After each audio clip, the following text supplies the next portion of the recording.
പിതാവിന്റെയും പുത്രന്റെയും പരിശുദ്ധാത്മാവിന്റെയും നാമത്തിൽ ആമേൻ. പരിശുദ്ധമേ, അമ്മേ പരിശുദ്ധമേ, ദൈവമാതാവേ, കൃപാസനത്തിലൂടെ ഞങ്ങൾക്കും ഞങ്ങളുടെ ദേശത്തിനും അമ്മ മധ്യസ്ഥം തേടി തന്ന എല്ലാ അനുഗ്രഹങ്ങൾക്കും കൃപകൾക്കും ഞങ്ങളിപ്പോൾ ഹൃദയം നിറഞ്ഞ നന്ദി പറയുന്നു. അമ്മേ പരിശുദ്ധമേ, ദൈവമാതാവേ, 2004 ഡിസംബർ 7 ഉച്ചകഴിഞ്ഞ് 2:30 കൃപാസനത്തിൽ സംഭവിച്ച അമ്മയുടെ പ്രത്യക്ഷപ്പെടലിനെ കുറിച്ച് തിരുസഭയ്ക്ക് സമർപ്പിച്ചിരിക്കുന്ന പഠനരേഖകളുടെ മേൽ സഭാത്മകമായ പഠനം ആരംഭിക്കുവാൻ ഞങ്ങൾ പ്രാർത്ഥിക്കുന്നു. അമ്മേ പരിശുദ്ധമേ, ഭൂസ്വർലോകങ്ങളുടെ രാജ്ഞിയായ അങ്ങേയ്ക്ക് ഭൗമ സംരക്ഷണത്തിനായി പ്രപഞ്ചപ്രകൃതിയെ തന്നെ തിരുസഭ പ്രതിഷ്ഠിക്കുവാൻ ഈ പ്രത്യക്ഷീകരണം വഴി ഇടയാക്കണമേ. പരിശുദ്ധമേ, ജപമാല മാതാവേ, സകല കൃപാസനം പ്രാർത്ഥനയോടും ചേർത്ത് ഞങ്ങളിപ്പോൾ പ്രാർത്ഥിക്കുന്ന ഈ കുടുംബത്തിന്റെ പ്രത്യേക നിയോഗം മക്കളെ.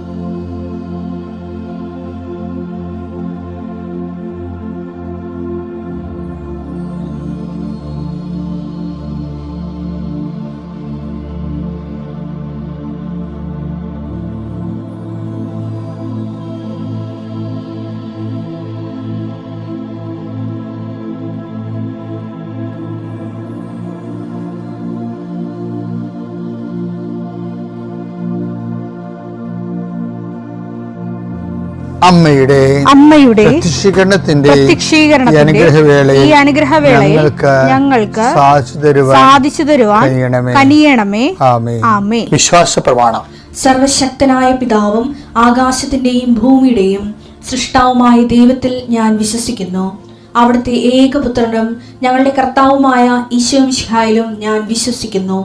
ഈ പുത്രൻ പരിശുദ്ധാത്മാവിനാൽ ഗർഭസ്ഥനായി കന്യകാമറിയത്തിൽ നിന്ന് പിറന്ന് പൊന്തിയോസ് പീലാത്തോസിന്റെ കാലത്ത് പീഡകൾ സഹിച്ച് കുരിശിൽ തറയ്ക്കപ്പെട്ട് മരിച്ച് അടക്കപ്പെട്ട് പാതാളങ്ങളിൽ ഇറങ്ങി മരിച്ചവരുടെ ഇടയിൽ നിന്ന് 3-ാം നാൾ ഉയർത്ത് സ്വർഗത്തിലേക്ക് എഴുന്നള്ളി സർവശക്തിയുള്ള പിതാവായ ദൈവത്തിന്റെ വലതുഭാഗത്തിരിക്കുന്നു. അവിടെ നിന്ന് ജീവിക്കുന്നവരെയും മരിച്ചവരെയും വിധിക്കുവാൻ വരുമെന്നും ഞാൻ വിശ്വസിക്കുന്നു. പരിശുദ്ധാത്മാവിലും ഞാൻ വിശ്വസിക്കുന്നു. വിശുദ്ധ കത്തോലിക്കാ സഭയിലും പുണ്യവാന്മാരുടെ ഐക്യത്തിലും പാപങ്ങളുടെ മോചനത്തിലും ശരീരത്തിന്റെ ഉയർപ്പിലും നിത്യമായ ജീവിതത്തിലും ഞാൻ വിശ്വസിക്കുന്നു. ആമേൻ. സുഖസ്ഥനായ ഞങ്ങളുടെ പിതാവേ, അങ്ങയുടെ നാമം പൂജിതമാകണമേ. അങ്ങയുടെ രാജ്യം വരണമേ. അങ്ങയുടെ തിരുമനസ് സ്വർഗത്തിലെ പോലെ ഭൂമിയിലുമാകണമേ. അന്നു വേണ്ടുന്ന ആഹാരം ഇന്ന് ഞങ്ങൾക്ക് തരണമേ. ഞങ്ങളോട് തെറ്റ് ചെയ്യുന്നവരോട് ഞങ്ങൾ ക്ഷമിക്കുന്നത് പോലെ ഞങ്ങളുടെ തെറ്റുകൾ ഞങ്ങളോടും ക്ഷമിക്കണമേ. ഞങ്ങളെ പ്രലോഭനത്തിൽ ഉൾപ്പെടുത്തരുതേ, തിന്മയിൽ ഞങ്ങൾ രക്ഷിക്കണമേ. ആമേൻ. നന്മ നിറഞ്ഞ മറിയമേ, സ്വസ്തി. കർത്താവ് അങ്ങയുടെ കൂടെ സ്ത്രീകളിൽ അങ്ങ് അനുഗ്രഹിക്കപ്പെട്ടവളാകുന്നു. അങ്ങയുടെ ഉദരത്തിൻ ഫലമായി ഈശോ അനുഗ്രഹിക്കപ്പെട്ടവനാകുന്നു. പരിശുദ്ധ മറിയമേ, തമ്പുരാന്റെ അമ്മേ, പാപികളായ ഞങ്ങൾക്ക് വേണ്ടി ഇപ്പോഴും ഞങ്ങളുടെ മരണസമയത്തും തമ്പുരാനോട് അപേക്ഷിക്കണമേ. ആമേൻ. കർത്താവേ, നിന്റെ ഉന്നതമായ നാമത്തിന് സ്വസ്ഥം ചെയ്യുന്നു. കർത്താവേ, നിന്റെ വിശുദ്ധ പൗരോഹിത്യത്തെ മഹത്വപ്പെടുത്തണമേ. കർത്താവേ, സഭയിലുള്ള സാന്നിധ്യം പ്രകടമാക്കണമേ. 40 വർഷം ഞാൻ അർപ്പിച്ച കൃപാന്റെ യുഗതിയാണ്. കൃപാസനത്താരെ ജീവനോടെ പ്രത്യക്ഷപ്പെട്ട മാതാവിന്റെ മധ്യസ്ഥത്താൽ പിതാവിന്റെയും പുത്രന്റെയും പരിശുദ്ധാത്മാവിന്റെ നാമത്തിൽ ഞാൻ നിങ്ങളെ ആശീർവദിക്കുന്നു. ഇന്ന് നിങ്ങൾ കടന്നു പോകുന്ന വിഷയങ്ങൾ, ഇന്ന് ചെയ്തു തീർക്കേണ്ട ഉത്തരവാദിത്തങ്ങളുടെ മേൽ കർത്താവ് ഏറ്റെടുക്കട്ടെ എന്ന് പ്രാർത്ഥിക്കുന്നു. വിദ്യാർത്ഥികളെന്ന രീതിയിലും ജോലിക്കാരെന്ന രീതിയിലും മറ്റു മാനുവൽ ലേബേഴ്സ് ചെയ്യുന്ന എല്ലാവർക്കും, കൂലിവേലകളെല്ലാം ചെയ്യുന്ന ആൾക്കാർക്കും അവരുടെ മേലെല്ലാം രോഗമായിട്ടും പ്രയാസമായിട്ടും പണിപ്പാട്ടിൽ പ്രശ്നങ്ങളൊക്കെ ആയിട്ട് ജീവിക്കുന്നവരുണ്ട്. പണി നഷ്ടപ്പെട്ടവരുണ്ട്, പണി നഷ്ടപ്പെടുത്തിയവരുണ്ട്. പലതരത്തിലുള്ള കുശുമ്പും വക്രതകളും പറഞ്ഞുകൊണ്ട് ഒഴിവാക്കാൻ ശ്രമിക്കുന്നവരുണ്ട്. മാതാവേ, അവരോട് കൂടെ പോവുക, പണിപ്പാട്ടി സംസാരിക്കുകയും ചെയ്യണമേ. അവിടെ മനസ്സെല്ലാം മാറ്റി പ്രതിയോഗികൾ നിന്നിൽ ആശ്രയിക്കുന്നവന് ജീവിച്ചു പോകാനുള്ള സാഹചര്യം ഉണ്ടാകാൻ ഇടയാക്കണമെന്ന് പ്രാർത്ഥിക്കുന്നു. കടമ്പകൾ കടന്നിട്ട് വേണം പല ഫയലുകളും ഒപ്പിടാനും പല വിഷയങ്ങൾക്കും തീർപ്പാക്കാനും. അങ്ങനെ കടമ്പകൾ കടന്നു പോകാൻ അശക്തമായിട്ടുള്ള എല്ലാ മേഖലകളെയും കർത്താവ് ഏറ്റെടുക്കട്ടെ. ഇന്ന് നിന്നെ ഭയപ്പെടുത്തുകയും ആകുലപ്പെടുത്തുകയും വേഗരപ്പെടുത്തുകയും സങ്കടപ്പെടുത്തുകയും ചെയ്യുന്ന വിഷയങ്ങൾ, വ്യക്തികൾ, വഴികൾ, സംരംഭങ്ങൾ, മീറ്റിങ്ങുകൾ, സമ്മേളനങ്ങൾ, മറുപടി പറയേണ്ട അവസ്ഥകൾ വന്നിരിക്കുന്ന വിഷയങ്ങൾ ഇതിലെല്ലാം കർത്താവ് നിന്നെ സന്ധിക്കുകയും സമാധാനപ്പെടുത്തുകയും ചെയ്യട്ടെ. രോഗപീഠകൾ വലയുന്നവരെ അവരുടെ ശരീരത്തിന് വിവിധ ഭാഗങ്ങളിൽ കൈകൾ വെച്ചുകൊണ്ട് പ്രാർത്ഥിക്കുക. എൻ്റെ കർത്താവിൻ്റെ ഉന്നതമായ നാമത്തിൽ, സഭയുടെ അധികാരത്തിൽ, കുരിശടയാളത്തിൽ, കൃപാസനത്താറെ ജീവനോടെ പ്രത്യക്ഷപ്പെട്ട മാതാവിൻ്റെ മധ്യസ്ഥത്തിന് രോഗപീഠകൾ ഈശ്വരനാമത്തിൽ സൗഖ്യം പ്രാപിക്കട്ടെ. എൻ്റെ പ്രിയപ്പെട്ടവരെ, നമ്മൾ ഇന്നലെ കണ്ടില്ലേ, എന്താ കണ്ടത്? ദൈവമായിട്ട് ഒരു താൽക്കാലിക റിലേഷൻസ് പാടാണെന്ന് പറഞ്ഞില്ലേ? അതിൻ്റെ കാരണം എന്താ? ഈ ടെമ്പററി റിലേഷൻസ് ഉണ്ടാക്കാൻ ഉദ്ദേശിക്കുന്നവർ പ്രാധാന്യം കൊടുക്കുന്ന ദൈവത്തിനായിരിക്കത്തില്ല, അവരുടെ ഏതെങ്കിലും വിഷയത്തിനായിരിക്കും. അതുകൊണ്ട് ഈശോ എന്നാ ചെയ്യണമെന്ന് വെച്ച് കഴിഞ്ഞാൽ, ഈ അനുഭവ അധിഷ്ഠിതമായ ഒരു ആധ്യാത്മികതയ്ക്ക് മുമ്പ് ഈശോ മുന്നോട്ട് വെക്കുന്ന ഒരു ന്യായം അറിവ് എന്ന അധിഷ്ഠിതമായ ആധ്യാത്മികതയാണ്. കാര്യം അറിവാണ് നമ്മൾ ബോധ്യം നൽകുന്നത്, ബോധ്യമാണ് സാക്ഷ്യം നൽകുന്നത്. അതുകൊണ്ട് ഈശോ മർക്കോസ് 6:34 അവൻ കരക്കിറങ്ങിയപ്പോൾ വലിയൊരു ജനക്കൂട്ടത്തെ കണ്ടു. അവരോട് അവന് അനുകമ്പ തോന്നി. അപ്പൊ നേരത്തെ ഇന്നലെ പറഞ്ഞത് ജനക്കൂട്ടത്തെ കണ്ടപ്പോൾ അവൻ ക്യാൻസൽ ചെയ്തെന്നാ പറഞ്ഞത്. ഇപ്പോഴെന്താണ് സംഭവിക്കുന്നത്? ജനക്കൂട്ടത്തെ അവൻ അഡ്രസ് ചെയ്യാനുണ്ട്, അനുകമ്പ തോന്നി. കാരണം അവർ ഇടയനില്ലാത്ത ആട്ടിൻ പറ്റം പോലെയായിരുന്നു. അവൻ അവരെ പല കാര്യങ്ങളും പഠിപ്പിക്കാൻ തുടങ്ങി. ഇവിടെ പഠനത്തിനാണ് പ്രാധാന്യം. ഇനി അത് കഴിയുമ്പോൾ എന്താ സംഭവിക്കണം നോക്കിയേ. നേരം വൈകിയപ്പോൾ ശിഷ്യന്മാർ അവന്റെ അടുത്ത് വന്ന് പറഞ്ഞു, ഇത് ഒരു വിജന പ്രദേശമാണ്, സമയവും വൈകിയിരിക്കുന്നു. ചുറ്റുമുള്ള നാട്ടിൻപുറങ്ങളിലും ഗ്രാമങ്ങളിലും ചെന്ന് എന്തെങ്കിലും വാങ്ങി ഭക്ഷിക്കാൻ അവരെ പറഞ്ഞയക്കുക. അവൻ പ്രതിവചിച്ചു, നിങ്ങൾ തന്നെ അവർക്ക് ഭക്ഷിക്കാൻ കൊടുക്കുവിൻ. വചനം നമ്മൾ കേട്ട് കഴിഞ്ഞാൽ പിന്നെ ദൈവത്തിന്റെ ഒരു ബാധ്യതയാണ് നമ്മുടെ ഭൗതിക സാഹചര്യങ്ങളെ ക്രമീകരിക്കുന്നത്. അപ്പം നമ്മുടെ ഒരു ബുദ്ധി എന്തായിരിക്കണം? ആദ്യം വചനം, നമ്മുടെ ഭൗതിക സാഹചര്യങ്ങളെ ദൈവത്തിനെ കൊണ്ട് അഡ്രസ്സ് ചെയ്യണമെങ്കിൽ എന്ത് ചെയ്യണം? നമ്മൾ ആദ്യം വചനങ്ങൾ കേട്ട് നമ്മുടെ വിഷയത്തെക്കാൾ നമ്മുടെ വിഷയം ദൈവത്തിനാണെന്നുള്ളത് ദൈവത്തിന് മനസ്സിലാകണം. ഭയങ്കര സീരിയസ് വിഷയമാണ്. എന്ന് വെച്ച് കഴിഞ്ഞാൽ ഇപ്പോഴേ ഈശോ ഇന്നലെ കുറെ ആൾക്കാരെ മർക്കോസിന്റെ 1:38 എന്താ പറയണേ? അവൻ പറഞ്ഞു നമുക്ക് അടുത്ത പട്ടണങ്ങളിലേക്ക് പോകാം, അവിടെയും എനിക്ക് പ്രസംഗിക്കാം. അപ്പൊ ജനക്കൂട്ടം നിന്നെ കാത്തു നിൽക്കുന്നു പറയുമ്പോഴാണ് അവരെ അഡ്രസ് ചെയ്യാതെ ഈശോ അവരെ ക്യാൻസൽ ചെയ്യണം. എന്താണ്? അടുത്ത പട്ടണങ്ങളിലേക്ക് പോകാം, അവിടെയും എനിക്ക് പ്രസംഗിക്കേണ്ടിയിരിക്കണം എന്നാ പറയണത്. പഠിപ്പിക്കുന്നതിനാണ് അവിടെ പ്രാധാന്യം. അവിടെയും എനിക്ക് പ്രസംഗിക്കേണ്ടിയിരിക്കുന്നു. അപ്പൊ അവിടെ എന്താ പ്രശ്നം വെച്ചാൽ, ഈ ജനം ഇപ്പൊ ഈ മർക്കോസ് 1:34 ജനം പ്രസംഗം കേൾക്കാൻ വന്ന ആൾക്കാരല്ല, അവർ ശാപ്പാടടിക്കാൻ വന്ന ആൾക്കാരും രോഗശാന്തി നേടാൻ വന്ന ആൾക്കാരാണ്. ആ കർത്താവിന്റെ വചനം കേൾക്കാതെ ചുമ്മാ അനുഗ്രഹത്തിന് വേണ്ടി മാത്രം വന്നവർ അഡ്രസ്സ് ചെയ്യാൻ ഈശോ തയ്യാറല്ല. അത് ഈശോയുടെ മനുഷ്യത്വത്തിനെതിരെയുള്ള ഒരു വെല്ലുവിളിയൊന്നുമല്ല, മറിച്ച് എന്താണ്, അടുത്ത സ്ഥലത്ത് ചെല്ലുമ്പോൾ കർത്താവിനെ സ്വീകരിക്കാൻ തയ്യാറുള്ളവരെ, കർത്താവിൻ്റെ വചനം കേൾക്കാൻ തയ്യാറുള്ളവരെ ആണ് ഈശോ ആ ജനക്കൂട്ടത്തെ കാണുമ്പോൾ എന്താണ് മർക്കോസ് 6:34 പറയണ ആ ജനക്കൂട്ടത്തെ കണ്ടപ്പോൾ അവർക്ക് അവനോട് അനുകമ്പ തോന്നി. അപ്പോഴേ എന്താ അനുകമ്പ തോന്നിയെന്ന് വെച്ച് കഴിഞ്ഞാൽ അവർ വളരെ കാര്യങ്ങൾ അവനെ പഠിപ്പിക്കാൻ തുടങ്ങി. അപ്പോൾ അവർക്ക് ഭൗതികമായ ആവശ്യങ്ങളുണ്ട്, പക്ഷെ ആ ജനങ്ങൾക്ക് കർത്താവിൻ്റെ വചനം കേൾക്കാൻ താല്പര്യമുണ്ട്. അപ്പം വചനം കേൾക്കാൻ താല്പര്യമുള്ളവർ ആരെയാണ് അന്വേഷിക്കുന്നത്? ദൈവത്തെയാണ് അന്വേഷിക്കുന്നത്. അപ്പം ദൈവത്തെ അടിസ്ഥാനപ്പെടുത്തി അന്വേഷിച്ചാൽ ഭൗതിക വിഷയങ്ങൾക്കെല്ലാം ഒരു സമാധാനം ദൈവം ഉണ്ടാക്കിക്കൊള്ളും. അതിനാണ് ഉടമ്പടി എന്ന് പറയണത്. ഉടമ്പടിയിൽ ആൾക്കാരെന്താ ചെയ്യണത്? ദൈവത്തിൻ്റെ വചനങ്ങൾ. ഇപ്പം നിങ്ങൾ പള്ളിയിലെ ഏവങ്കാലി എടുത്ത് മാറ്റിയിട്ട് അച്ഛനെ പ്രസംഗം കഴിഞ്ഞിട്ട് കുർബാനക്ക് പോകാമെന്ന് പറഞ്ഞില്ലേ? ചില പ്രസംഗ കഥകളൊക്കെ പറയുന്നവരെ ഞാൻ കണ്ടിട്ടുണ്ട്. അതായത് ചില കോമഡി പറയും. ഈ കോമഡിയും പ്രസംഗ കഥകളും പറഞ്ഞിട്ട് കാര്യമില്ല.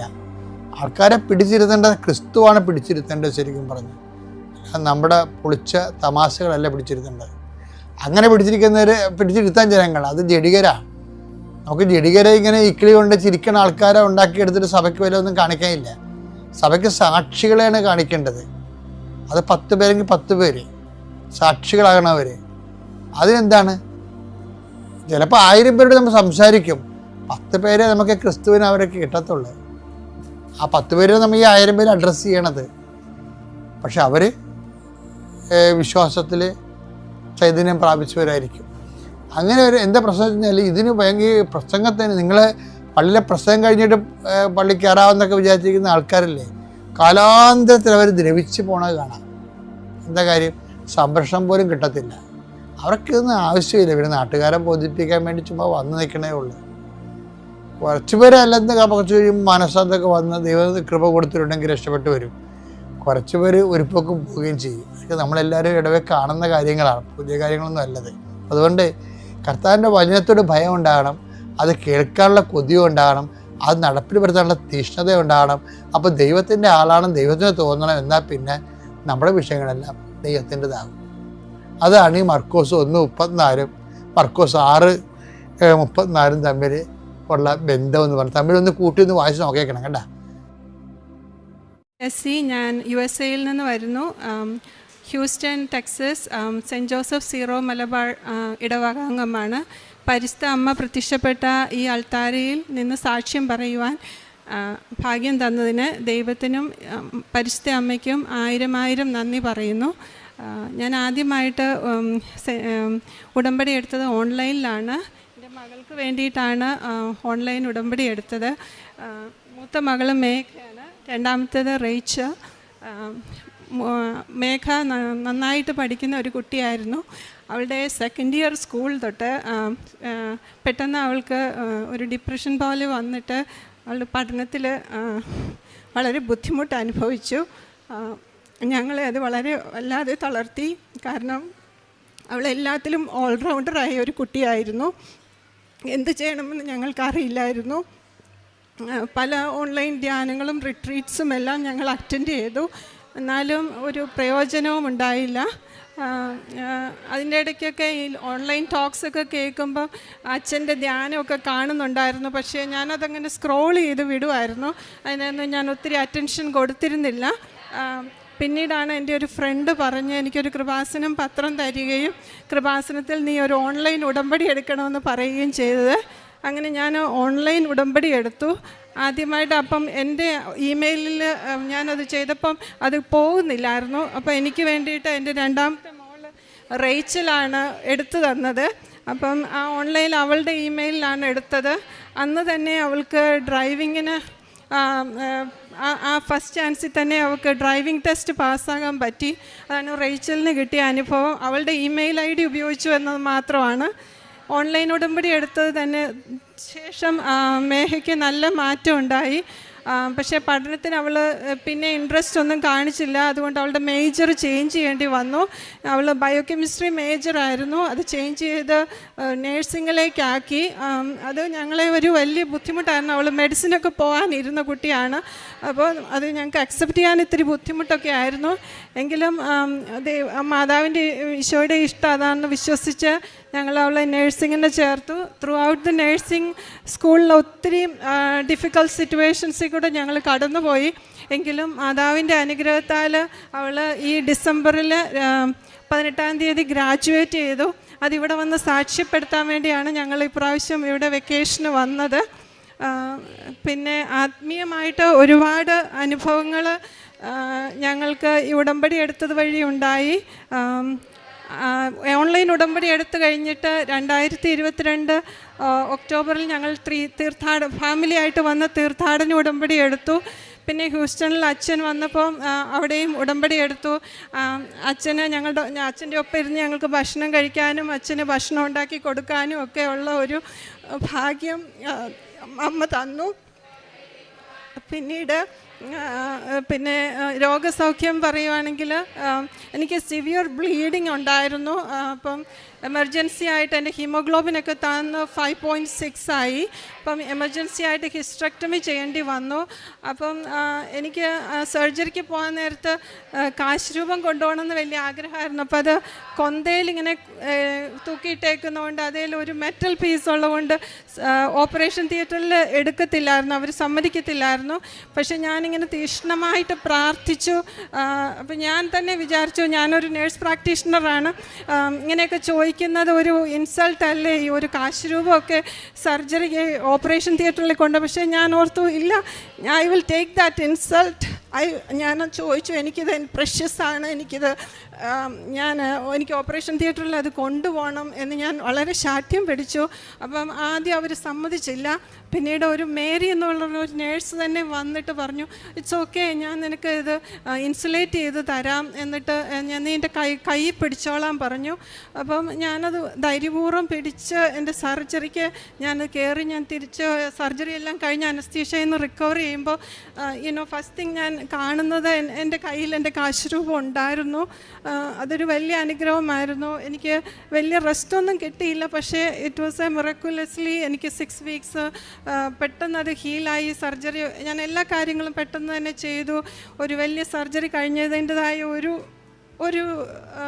ഒരു ക്ഷീണമൊന്നും എനിക്കുണ്ടായിരുന്നില്ല. പെട്ടെന്ന് തന്നെ വിത്തിൻ സെക്കൻഡ് ഡേ ഞാൻ എല്ലാ കാര്യങ്ങളും വീട്ടിൽ ചെയ്യാനൊക്കെ മാതാവിൻ്റെ ഇടപെടൽ കൊണ്ട് സാധിച്ചു. പിന്നീടുണ്ടായ ഒരു രോഗസൗഖ്യം, എനിക്ക് പെട്ടെന്ന് ഒരു യൂറിനറി സ്റ്റോൺ വന്നു. അന്നേരം ഒരു CT സ്കാൻ ചെയ്തായിരുന്നു. അപ്പോൾ CT സ്കാൻ ചെയ്തപ്പം എനിക്ക് എൻ്റെ അഡ്രീനൽ ഗ്ലാൻഡിൽ ഒരു അഡിനോമ കണ്ടു. It's like 4.5 centimetre. അത് ഒരു ക്വൈറ്റ് ബിഗ് സൈസാണ്. 4.5 സെൻറ്റിമീറ്റർ എന്ന് പറഞ്ഞൊരു വലിയ സൈസ് അഡിനോമയാണ്. അപ്പം ഞങ്ങൾ ഡോക്ടർ പറഞ്ഞു, യൂറോളജിസ്റ്റിനെ കാണിക്കണം, ഇറ്റ് കുഡ് ബി മാലിഗ്നൻ്റ് എന്ന് പറഞ്ഞു. ബീയിങ് എ പ്രാക്ടീഷണർ, അപ്പോൾ എനിക്ക് എൻ്റെ ബ്ലഡ് പ്രഷറും ഒക്കെ ഇച്ചിരി കൂടുന്നുണ്ടായിരുന്നു. അപ്പോൾ അത് ഈ ട്യൂമർ സെക്രീറ്റ് ചെയ്യുന്നതുകൊണ്ടാണോ എൻ്റെ ബ്ലഡ് പ്രഷർ കൂടുന്നതെന്നൊക്കെ എനിക്കും ഒരു ഡൗട്ട് തോന്നി. ഇച്ചിരി അറിയാവുമ്പോൾ നമ്മളെല്ലാം ഇങ്ങനെ എക്സാജറേറ്റ് ആയിട്ട് ചിന്തിക്കുമല്ലോ. അപ്പോൾ ഞാൻ ആകെപ്പാടെ അങ്ങ് സ്ട്രെസ്ഡ് ഔട്ട് ആയിരുന്നു. പക്ഷേ എന്നാലും ഞാൻ മാതാവിൽ അടിയുറച്ച് വിശ്വസിച്ചു, ഈശോയിൽ അടിയുറച്ച് വിശ്വസിച്ച് പ്രാർത്ഥിച്ചു. യൂറോളജിസ്റ്റിനെ കണ്ടു. അപ്പം ഒരു MRI ചെയ്യണമെന്ന് പറഞ്ഞു. MRIക്ക് വേണ്ടിയിട്ട് 1 മാസം വെയിറ്റ് ചെയ്യേണ്ടി വന്നു. അപ്പം ഞാനും എൻ്റെ ഹസ്ബൻഡും തീക്ഷ്ണമായിട്ട് പ്രാർത്ഥിച്ചു. അപ്പം പ്രാർത്ഥിച്ചതിൻ്റെ ഫലമായി റിപ്പീറ്റഡ് MRIയിൽ അത് അഡിനോമ ഗ്രോ ചെയ്യുന്നില്ല. It's still at 4.5 centimetre. Urologist പറഞ്ഞു, അതിന് സർജറിയുടെ ഒന്നും ആവശ്യമില്ല, it's a benign tumour, you don't have to do any surgery. ഈ ഹോർമോണൽ സ്റ്റഡീസും എല്ലാം നോർമലായിരുന്നു. സോ ദൈവകൃപ കൊണ്ട് അത് എനിക്ക് ഒരു ഹീലിംഗ് ആയി കിട്ടി. പിന്നെ വിശ്വാസ ജീവിതത്തിൽ ഞങ്ങളൊരു ആവറേജ് ക്രിസ്ത്യൻസാണ്. ആയിരുന്നു ഞായറാഴ്ച മാത്രം പള്ളിയിൽ പോവുകയുള്ളായിരുന്നു. ഇപ്പം ഈ പ്രത്യേകിച്ചും വിജയകുമാർ സാറിൻ്റെ ഈ ടോക്സൊക്കെ കേട്ടിട്ട് ഇങ്ങനെ വിജയകുമാർ സാർ എപ്പോഴും ഈ കുർബാനയ്ക്ക് പോകുന്നതിൻ്റെ ഇമ്പോർട്ടൻസിനെ കുറിച്ചും എടുക്കുന്ന ഓരോ എഫേർട്ടിനെ കുറിച്ചും ഓർത്തപ്പോൾ ഞാനും ഓർത്തു, ദൈവമേ, ഞാനൊരു ക്രിസ്ത്യാനിയായിട്ട് ജനിച്ചിട്ട് ഒട്ടും ഈശോയ്ക്ക് ഇമ്പോർട്ടൻസ് കൊടുക്കുന്നില്ലല്ലോ, കുർബാനയ്ക്ക് പോകാനായിട്ട് ഒട്ടും ഒരു സ്ട്രഗിളും ഞാൻ കൊടുക്കുന്നില്ലല്ലോ എന്നൊക്കെ ഓർത്ത് അതൊരു വലിയൊരു ഇൻസ്പിറേഷനായിട്ട് എനിക്ക് തോന്നി. അതുകൊണ്ട് ഞാൻ പറ്റുന്ന പോലെ എല്ലാ ദിവസവും ജോലി കഴിഞ്ഞ് കുർബാനയ്ക്ക് പോകാൻ ശ്രമിക്കുക. എത്ര സ്ട്രഗിൾ ഉണ്ടെങ്കിലും ഞാൻ അത് ഒരു വലിയ അനുഗ്രഹമായിട്ട് എനിക്ക് തോന്നുന്നു. അത് അമ്മയുടെ ഈശോയുടെയും കരുണ കൊണ്ട് മാത്രമാണെന്ന് ഞാൻ വിശ്വസിക്കുന്നു. എൻ്റെ ഒരു മെറിറ്റല്ല. പിന്നെ ബൈബിളും ഞാൻ അങ്ങനെയൊന്നും വായിച്ചിട്ടില്ലായിരുന്നു. ഈ ഉടമ്പടി എടുത്ത ശേഷം ബൈബിള് പൂർണ്ണമായിട്ട് വായിക്കാനുള്ള കൃപ നൽകി. 30 മിനിറ്റ്സ് ഒന്നും ഞാൻ ടു ബി ഓണസ്റ്റ് ഞാൻ എല്ലാ ദിവസവും 30 മിനിറ്റ്സ് വായിച്ചിട്ടില്ല. എന്നാലും ഹോൾ ബൈബിൾ വായിക്കാനായിട്ട് ദൈവം കരുണ തന്നു. അതുപോലെ എൻ്റെ ഹസ്ബൻഡും അങ്ങനെ ബൈബിളൊന്നും വായിക്കുന്നതോ ബൈബിളെ തൊടുന്നതോ ഞാൻ ഇതിനു മുമ്പ് കണ്ടിട്ടില്ല. ഈ ഉടമ്പടി എടുത്തതിന് ശേഷം അറ്റ്ലീസ്റ്റ് എന്നും ഒരു 5-10 മിനിറ്റെങ്കിലും പുള്ളി ബൈബിൾ വായിച്ചിട്ടേ കിടന്നുറങ്ങുള്ളൂ. എന്നും കുടുംബ പ്രാർത്ഥന ചെല്ലും. അതുപോലെ ഫുള്ള് കൊന്ത ചെല്ലുന്നതും ഞങ്ങളുടെ വീട്ടിൽ റെയറായിരുന്നു. ഈ ഉടമ്പടി എടുത്തതിന് ശേഷം കൊന്ത ചെല്ലാനും എല്ലാം ഉള്ള കൃപ ദൈവം തന്നു. പിന്നെ മോൾക്ക് കിട്ടിയ അനുഗ്രഹം മോള് തന്നെ പറയും. My name is Meka. I come from Houston, Texas. I had taken the Ordambadi back in October of 2024 when Father Joseph came to Houston and led a retreat there. And my testimony is that throughout nursing school, I had a lot of difficulty focusing on my studies, particularly because I was dealing with depression. And in particular, in one course in leadership, I was accused of using AI on one of my essays when I had not in fact used AI. And I had a meeting with my professor and the associate dean, and they showed me a report that said that my paper was AI generated. And despite trying to convince them with my search history and screenshots, they still gave me a 0 for that assignment. And that affected my grade and my morale significantly. But trusting in the intercession of Mother Mary, I wrote the next paper for that course. And by the intercession of Mother Mary and the providence of God, that paper did not come back as AI generated, and I got the full marks for that paper. And things were looking pretty good for me up until that point, but then I had to take the final exam for that course. And throughout all my exams in nursing school, I had been using the Kripasanam salt before I take the exams, and in the morning of the exams, I would also put the oil on my forehead. But despite doing all of that, I took the final exam for this course and I failed. And with the combination of the 0 that I got for that paper and the failing exam grade, I was failing the course. But I had one more chance in that class for one more exam. And that exam was the last and final chance that I had. And if I passed that exam, I would pass the course. But if I failed that exam, I would have been kicked out of nursing school. And so I had a very important decision to make. Either I drop the course and retake it, which would cost me 6 months, or I take that chance and take the exam to see if I would pass. So that day of that, I had to make that decision. My family and I went to Mass, and afterwards, we came to the decision to take the chance. I took the exam, but even after taking the exam, I felt not very confident. 2 weeks later, the exam results came out, and I passed by 1%. I was within 1% of failing, but I had passed. And I attribute this all to the intercession of Blessed Mother Mary and the providence of God. And if I'm being honest, even though I took Ordambadi back in October, I didn't follow it very completely, but still, Mother Mary has worked miracles in my life. And because of that 1% that she gave me, it meant the world to me. So I want to thank Mother Mary and Jesus for their hold on my life. കാരുണ്യ പ്രവൃത്തികളായിട്ട് ഞങ്ങൾ ചെയ്തത് ഇങ്ങനെ സഹായിക്കും, പാവപ്പെട്ടവരെ സഹായിക്കും. പിന്നെ പ്രേക്ഷിത പ്രവർത്തനമായിട്ട് പത്രവിതരണം ചെയ്തു. പിന്നെ യൂട്യൂബിലൂടെ ഉടമ്പടി ധ്യാനം ഷെയർ ചെയ്യുകയും മറ്റുള്ളവരോട് പറയുകയും എല്ലാം ചെയ്തു. പിന്നെ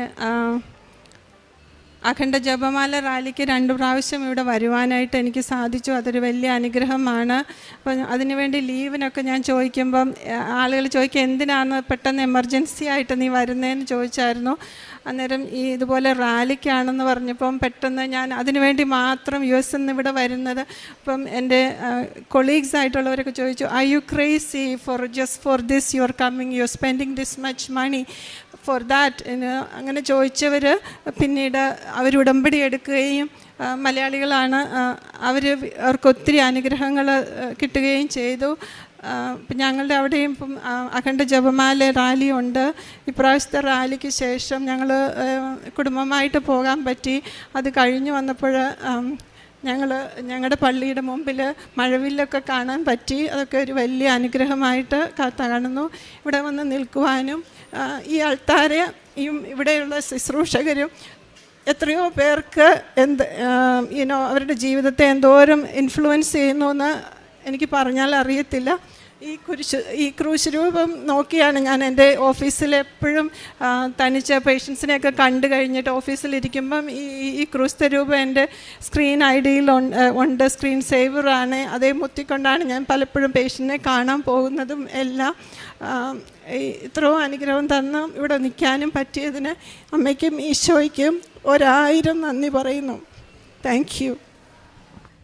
അങ്ങ് നൽകിയ അനുഗ്രഹങ്ങളെ ഞാൻ എന്നേക്കും അവിടുത്തോട് നന്ദി പറയും.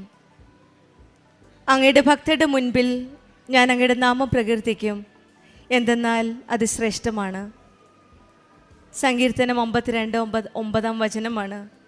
ദൈവത്തിൻ്റെ പ്രവൃത്തികളെ ഓർത്ത് ദൈവത്തെ മഹത്വപ്പെടുത്തുന്ന, ദൈവത്തെ സ്തുതിക്കുന്ന വിശ്വാസമുള്ള ഒരു ഹൃദയമാണ് നമുക്ക് വേണ്ടത്. ദൈവം ചെയ്ത നന്മകൾ മറക്കാതെ എല്ലാവരുടെയും മുൻപിൽ തുറന്ന് സാക്ഷിയായി ദൈവത്തെ മഹത്വപ്പെടുത്താനാണ് ഉടമ്പടി മക്കൾ ഇവിടെ സാക്ഷ്യത്തിനായിട്ട് വരുന്നത്. ഈ മക്കളുടെ സാക്ഷ്യവും മഹതനെയാണ്. ടെസി തോമസും മകൾ മെഗ തോമസും നമ്മളോട് ഷെയർ ചെയ്തത് ദൈവം കണ്ണി നൽകിയ അനുഗ്രഹങ്ങളെ പ്രതി ദൈവത്തോട് നന്ദി പറയാനാണ് ഇന്നിവിടെ പരിശുദ്ധ അമ്മ ജീവനോടെ പ്രത്യക്ഷപ്പെട്ട ഈ ആലയത്തിൽ ഇവിടെ എത്തി നന്ദി പറയാൻ, ദൈവത്തെ പ്രകീർത്തിക്കുവാനും നാമം പ്രകീർത്തിക്കുവാനുമാണ് ഇന്നിവിടെ വന്നിരിക്കുന്നത്. ഈശോയും അമ്മയും കനിഞ്ഞു നൽകിയ അനുഗ്രഹങ്ങൾ ഓരോന്നായി ഇവർ പറയുമ്പോഴും മകളുടെ പഠിത്തത്തിന് വേണ്ടിയിട്ടായിരുന്നു. വളരെ പ്രയാസമേറിയ ഒരു സമയമായിരുന്നു മകൾ പോയിക്കൊണ്ടിരുന്നത്. അപ്പോഴാണ് ഓൺലൈൻ ഉടമ്പടി എടുത്തത്. USA നിന്ന് ഇവിടെ വരാൻ ബുദ്ധിമുട്ടുണ്ട്. ഓൺലൈൻ ഉടമ്പടി എടുത്ത ഉടനെ അവർക്ക് മകളുടെ ജീവിതത്തിൽ ഒരു വലിയ മാറ്റം കാണുവാൻ സാധിച്ചു. പിന്നീട് വന്ന് ഉടമ്പടി എടുത്തതിന് ശേഷമാണ് ആ ബുദ്ധിമുട്ടുകളെല്ലാം ഈശോയും അമ്മയും മാറ്റി ഒരു പുതിയൊരു വഴിയിലൂടെ മകളെ നയിക്കുന്നതായിട്ട് ഇവർക്ക് മനസ്സിലായത്. പിന്നെ ഓരോ കാര്യം അവർ പറഞ്ഞതുപോലെ ഈശോയും അമ്മയും കൂടെ നിന്നാണ് ഇവിടെ ഓരോ കാര്യങ്ങളും നടത്തി കൊടുത്തത്. പിന്നെ മകളുടെ രോഗാവസ്ഥ ഓപ്പറേഷന് വേണ്ടി വരുമെന്ന് പറഞ്ഞതാണ്. ആർട്ടിനൽ അഡിനോമ. അതിൽ നിന്നും ഈ രോഗത്തിൽ നിന്നുമാണ് നമ്മുടെ ഉടമ്പടി വസ്തുക്കളായ തൈലവും ഉപ്പും ഉപയോഗിച്ച് വിശ്വാസ പ്രമാണം ചൊല്ലി പ്രാർത്ഥിച്ചപ്പോൾ ഓപ്പറേഷനിൽ നിന്നും ഇവർക്ക് ആ രോഗത്തിൽ നിന്നാണ് സൗഖ്യം ലഭിച്ചത്. ഓപ്പറേഷൻ ക്യാൻസൽ ചെയ്യേണ്ടു. ഇതാണ് പരിശുദ്ധ അമ്മയിൽ ഈശോയിൽ നമ്മൾ ഓരോ കാര്യങ്ങളും വിശ്വാസത്തോടെ പ്രാർത്ഥിച്ച് കരഞ്ഞ് പ്രാർത്ഥിക്കുമ്പോഴാണ് നമ്മുടെ ഓരോ കാര്യങ്ങളും ഈ അമ്മ ഈശോയിലേക്ക് കൊണ്ടുപോകുന്നത്. അമ്മ നമ്മുടെ ഓരോ കാര്യങ്ങളും നമ്മുടെ ജീവിതത്തിൽ ഓരോ കാര്യങ്ങളും അമ്മയാണ് ഈശോയോട് ചെന്ന് പറഞ്ഞ് നടത്തി തരുന്നത്. പിന്നീട് വന്നത് ഇവിടെ ഒരു ആത്മീയ ജീവിതത്തിലൊരു വലിയൊരു ഉണർവാണ്. ഉടമ്പടി എടുത്തതിന് ശേഷമാണ് ബൈബിൾ നല്ലതുപോലെ വായിക്കാനും. ഇവിടെ അഖണ്ഡ ജപമാല റാലിക്ക് അവിടെ നിന്ന് ഇവിടെ വന്നപ്പോൾ ആൾക്കാർ ചോദിച്ചു, ആർ യു ക്രേസി? എന്നിട്ടും ഇവരിവിടെ വന്നു. ഇന്ന് ആ മക്കളും ഈ ആലയത്തിൽ വന്ന് ഈശോയുടെയും അമ്മയുടെയും ചേർന്ന് ഉടമ്പടി ജീവിതം നയിക്കുന്നു. പലർക്കും നമ്മൾ ഓരോ കാര്യം ചെയ്യുമ്പോഴും ക്രേസി ആണെന്ന് തോന്നാമായിരിക്കാം. പക്ഷേ നമ്മുടെ അനുഭവങ്ങളാണ് നമ്മൾ ഓരോ കാര്യങ്ങൾ ചെയ്യുവാനും ഈശോയുടെ അമ്മയോട് ചേർന്ന് നിന്ന് ഉടമ്പടി ജീവിതം മുന്നോട്ട് നയിക്കുവാനും നമ്മളെ സഹായിക്കുന്നത്. ഈശോയ്ക്കും അമ്മയ്ക്കും 1000 നന്ദി പറഞ്ഞുകൊണ്ടാണ് ഈ മക്കൾ ഇന്ന് ഇവിടെ നിൽക്കുന്നത്. അതുപോലെ തന്നെയാണ് മെഗ തോമസിൻ്റെ സാക്ഷ്യവും testimony. For nothing is impossible with God, saint Luke chapter 1 verse 37. As she shared, she had taken the covenant, online covenant she also started. Gradually she came and took the Tirtharana covenant. From then on, she was staying in a life going through a depressing moment. She was not able to concentrate on her studies. Her last semester exam was in a difficult time. Her professor gave her a associate dean. They had a tough time with her. And she was going through a difficult time because when she submitted her last semester paper, it was said that the paper was prepared by AI generated. It was not done by her, but despite trying to convince the associate professor and the dean, they were not able to convince, and so she could not succeed in that exam. Later again, she took the second time. That also she could not. She failed. They kept on praying to Jesus and Mary. And the third time, that was the last chance. With her combination of 0 for the first essay and failing in the second exam, third exam was a risky time. And she really took the holy oil and the salt for her exam hall. And she prayed earnestly, prepared her more and more, depending on Jesus and Mary for their help. In that exam, she was able to pass. And she says that it is not by merit, but by the grace of God. As we heard that, she shared very beautifully that twice failed, and third time, she did not lose her faith.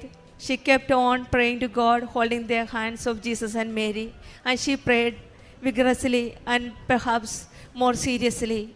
And that's what this brought merit to her.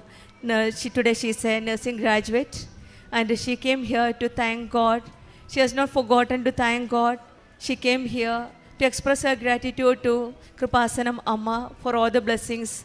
And although she went through the tough time, she never forgot to pray. Let us also, even though we go through the dark moments in our life, difficulties and struggles, let's not forget the hand of God. Let's not leave the hand of God.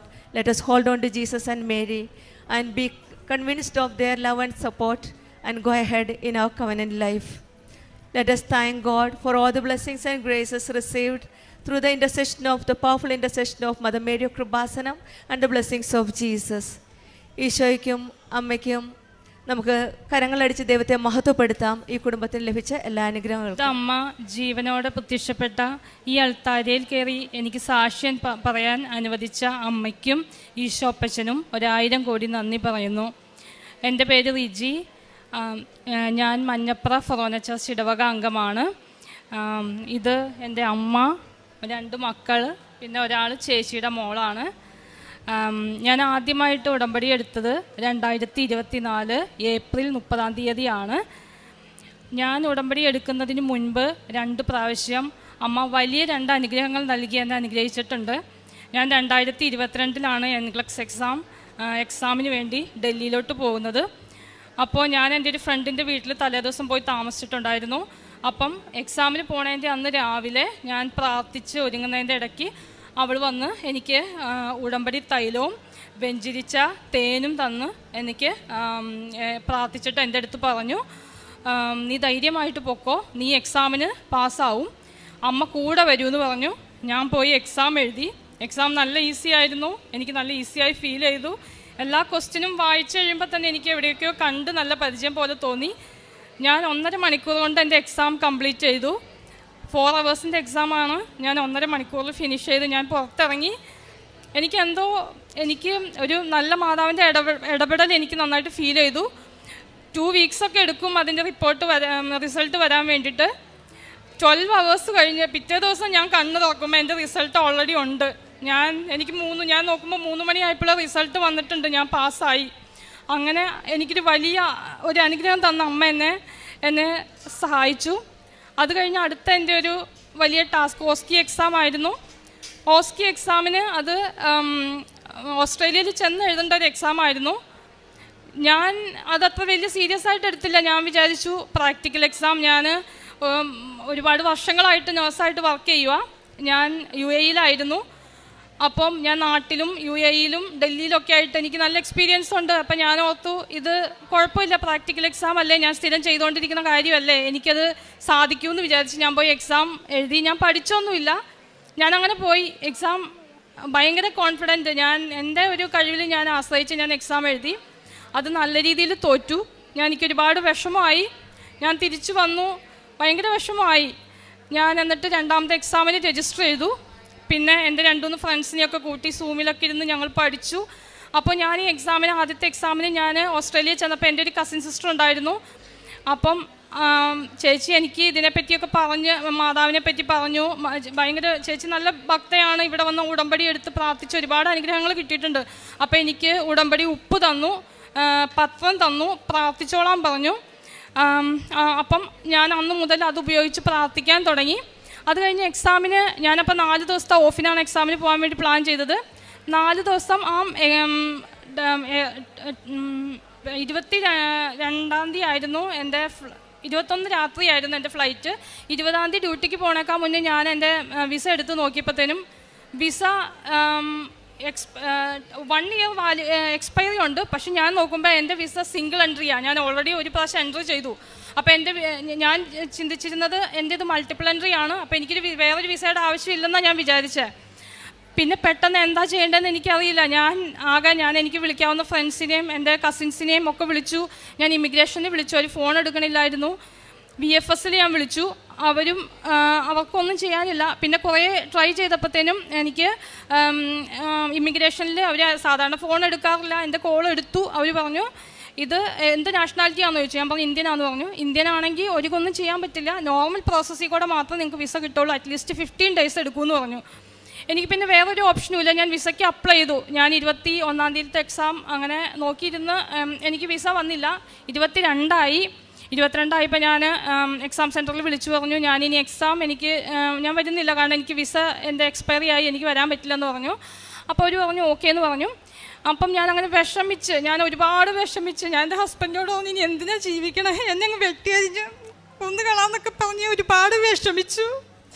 എന്നിട്ട് ഞാൻ വിചാരിച്ചു അപ്പം സാരില്ല എന്ന് പറഞ്ഞ് എന്നെ ആശ്വസിപ്പിച്ചു. ഞാനത് കഴിഞ്ഞ് ഞാൻ ചുമ്മാ ഇനിയിപ്പം ടെൻഷനായി ഇങ്ങനെ ഇരിക്കുക, ഞാനെന്നാൽ ചുമ്മാ ഒന്ന് ജസ്റ്റ് യൂട്യൂബൊക്കെ ഒന്ന് നോക്കിയൊന്ന് റിലാക്സ് ആവാന്ന് ഓർത്തിട്ട് ഞാൻ യൂട്യൂബ് എടുക്കുമ്പോൾ അച്ഛൻ്റെ ഉടമ്പടി ധ്യാനം അതിൽ നടന്നുകൊണ്ടിരിക്കുക. ഞാൻ ആ ധ്യാനം മുഴുവൻ കരഞ്ഞ് ഞാനത് പങ്കെടുത്തു. ഞാൻ മാതാവിൻ്റെ അടുത്ത് കരഞ്ഞ് പ്രാർത്ഥിച്ചു. മാതാവിനോട് ഞാൻ പറഞ്ഞു മാതാവേ എനിക്ക് ഈ എക്സാം എഴുതാൻ പറ്റിക്കഴിഞ്ഞ് കഴിഞ്ഞാൽ ഞാൻ തിരിച്ചു വന്ന് ഇവിടെ വന്ന് സാക്ഷ്യം പറഞ്ഞോളാന്ന് പറഞ്ഞു. ഞാനങ്ങനെ പ്രാർത്ഥിച്ച് പിന്നെ അത് കഴിഞ്ഞ് ഉടമ്പടി ധ്യാനം കഴിഞ്ഞു ഞാൻ പിന്നെ തിരിച്ച് വന്ന് എൻ്റെ കമ്പ്യൂട്ടറിൻ്റെ അടുത്ത് വന്നെന്ന് ഞാൻ ഓർത്ത് ഇനിയിപ്പം ടിക്കറ്റ് ക്യാൻസൽ ചെയ്യാം, ഇനിയിപ്പോൾ അതിന് ഒരുപാട് പൈസ കൊടുത്ത് ടിക്കറ്റ് എടുത്ത് ഇനിയിപ്പോൾ അതിൻ്റെ പൈസ പോകണ്ടല്ലോ എന്ന് വിചാരിച്ച് ഞാൻ അവരെ ഖത്തർ എയർവേസ് ആവുമ്പോൾ അവർ വിളിച്ച് പറഞ്ഞു ടിക്കറ്റും ക്യാൻസൽ ചെയ്തു. അത് കഴിഞ്ഞ് ഞാൻ ഹസ്ബൻഡ് എൻ്റെ അടുത്ത് പറഞ്ഞു ഓക്കെ നീ എത്ര ദിവസമായി മര്യാദയ്ക്ക് ഭക്ഷണം കഴിച്ചിട്ട് നീ ഒന്ന് എണീക്ക്, നീ എന്തെങ്കിലും കഴിക്കുക, സാരല്ലേ പോട്ടെ എന്ന് പറഞ്ഞു. ഞാൻ ആ സീറ്റിൽ നിന്ന് ഇങ്ങനെ എണീറ്റ വഴി ഒരു അലേർട്ട് ഒരു മെസ്സേജിൻ്റെ അലേർട്ട് എനിക്ക് കിട്ടി. ഞാൻ ആ അലേർട്ട് എടുത്ത് നോക്കുമ്പോൾ എനിക്ക് വിസ ഗ്രാൻറ്റഡ്. എനിക്കറിയില്ല എനിക്ക് വന്ന സന്തോഷം എന്താണെന്ന്. ഞാൻ ഒരുപാട് അമ്മയ്ക്ക് നന്ദി പറഞ്ഞു. പക്ഷേ അപ്പോഴത്തേനും ഞാൻ എൻ്റെ ടിക്കറ്റ് ക്യാൻസൽ ചെയ്തു. പിന്നെ എനിക്ക് ടിക്കറ്റില്ല. ഇപ്പം എനിക്ക് വിസ ഉണ്ട്, എനിക്ക് ടിക്കറ്റില്ല. ഞങ്ങൾ ഒത്തിരി ട്രാവൽസിലൊക്കെ വിളിച്ചു ചോദിച്ചു, അവരൊന്നും ഒരു ഓപ്ഷനും ഇല്ല. ഞങ്ങൾ പിന്നെ ഒത്തിരി ട്രൈ ചെയ്തു. നെക്സ്റ്റ് 11 o'clock, അതായത് 22-ാം തീയതി 11 o'clock, 24-ാം തീയതി എക്സാം, 22-ാം തീയതി ഞങ്ങൾക്ക് ടിക്കറ്റ് റെഡിയായി. അങ്ങനെ ഞാൻ പോയി എക്സാം എഴുതി. എക്സാം ഭയങ്കര ബുദ്ധിമുട്ടായിരുന്നു. അപ്പോഴും ഞാൻ ഈ മാതാവിൻ്റെ ഉപ്പ് എനിക്ക് എൻ്റെ ചേച്ചി തന്നതൊക്കെ ഉണ്ട്, അതൊക്കെ വെച്ച് പ്രാർത്ഥിച്ചൊക്കെ എക്സാം എഴുതി. പക്ഷേ എക്സാം ഭയങ്കര ബുദ്ധിമുട്ട്. ഓരോ സ്റ്റേഷൻ കഴിയുമ്പോഴും ഇത് പോയി അങ്ങനെ ഓരോ സ്റ്റേഷനും എനിക്ക് കിട്ടില്ല എന്ന് തന്നെ വിചാരിച്ച് ഞാനിത് കഴിഞ്ഞു. അത് ഞാൻ എക്സാം കഴിഞ്ഞപ്പോൾ എൻ്റെ ഫ്രണ്ട്സിനോട് പറഞ്ഞു എനിക്ക് ഈ റിസൾട്ട് വേണ്ട, ഈ റിസൾട്ട് എങ്ങനെയെങ്കിലും കിട്ടാതിരുന്നാൽ മതിയായിരുന്നു, ഈ റിസൾട്ട് എങ്ങനെയും മിസ്സായാൽ മതിയായിരുന്നു. അപ്പോൾ അവരെൻ്റെ അടുത്ത് വന്നിട്ട് ഞങ്ങൾ എക്സാം എഴുതിയതല്ലേ, അപ്പോൾ ഞങ്ങളുടെയും പോവില്ലേ, അപ്പം അയ്യോ എന്നാൽ അങ്ങനെ വേണ്ട, എൻ്റെ മാത്രം പോയാൽ മതി എന്ന് പറഞ്ഞു. എനിവേ ഞാൻ എക്സാം അത് കഴിഞ്ഞ് 1 മാസം കഴിഞ്ഞപ്പോൾ റിസൾട്ട് വന്നപ്പോൾ ഞാൻ എടുത്ത് നോക്കിയില്ല. അപ്പം എല്ലാവരുടെ റിസൾട്ട് വന്നു, ഞാൻ പാസ്സായി എന്ന് പറഞ്ഞ് എല്ലാവരും മെസ്സേജ് വിടുക. ഞാൻ നോക്കാതെ ഇങ്ങനെ അപ്പുറത്തെ മുറി പോയെന്ന് കരയുക. അപ്പോൾ ഹസ്ബൻഡ് എന്നെ വിളിച്ചു, എടി നീ പാസ്സായി. ഹസ്ബൻഡ് ഇമെയിൽ ഓപ്പൺ ചെയ്ത് നോക്കി, അപ്പം എന്നോട് പറഞ്ഞു എടി നീ പാസ്സായി എന്ന് പറഞ്ഞു. അങ്ങനെ എനിക്കൊരു അനുഗ്രഹം. അത് ഉടമ്പടി എടുക്കുന്നേക്കാൾ മുന്നേ അമ്മയുടെ ഉടമ്പടി ധ്യാനവും ഉടമ്പടി ഇതും ഉപയോഗിച്ചതിൻ്റെ ഫലമായിട്ട് എനിക്ക് അമ്മ തന്നതാണ്. അത് കഴിഞ്ഞിട്ട് വേറൊരു വലിയ ടാസ്ക് എൻ്റെ ഇംഗ്ലീഷ് ടെസ്റ്റ് ആയിരുന്നു. അത് എനിക്ക് ഭയങ്കര പാടാണ്. ഇംഗ്ലീഷ് ഞാൻ കുറച്ച് സംസാരിക്കും, പക്ഷേ എക്സാമിന് എനിക്ക് കിട്ടില്ല. അപ്പം ഞാൻ 8 പ്രാവശ്യം ഞാൻ PT എക്സാം എഴുതി, അതിനൊക്കെ സ്പീക്കിങ്ങിന് എനിക്ക് കിട്ടില്ല. അപ്പം ഞാനിങ്ങനെ ഒരുപാട് വിഷമിച്ചു. അപ്പം ഞാൻ ഹസ്ബൻഡിൻ്റെ അടുത്ത് പറഞ്ഞു, ചേട്ടാ ഇനിയും എനിക്ക് ഇത് കിട്ടണമെങ്കിൽ ഞാൻ ഇവിടെ വന്ന് ഉടമ്പടി എടുക്കാതെ എനിക്ക് കിട്ടില്ല ഏട്ടാന്ന് പറഞ്ഞു. അപ്പോൾ ഓക്കെ ചേട്ടൻ പറഞ്ഞു ശരി നമുക്ക് ഉടമ്പടി എടുക്കാമെന്ന് പറഞ്ഞു. ഇവിടെ വന്ന് ഞാൻ ഉടമ്പടി എടുത്തു. ഉടമ്പടി എടുത്തിട്ട് ഞാൻ ആ സൺഡേ പള്ളിയിൽ പോയി ഞാൻ പ്രാർത്ഥിക്കുന്നതിൻ്റെ ഇടയ്ക്ക് എനിക്കൊരു 19 എന്ന് പറഞ്ഞ ഡേറ്റ് എൻ്റെ മനസ്സിൽ തോന്നിച്ചു. അപ്പം ഞാൻ ഓർത്തു ഇതെന്താ 19. ഞാനപ്പം അന്ന് വൈകിട്ട് വന്നിട്ട് ഞാൻ ഈ ഡേറ്റുകൾ നോക്കി. അപ്പോൾ 22-ാം തീയതി എനിക്ക് തിരിച്ച് UAE പോകണം.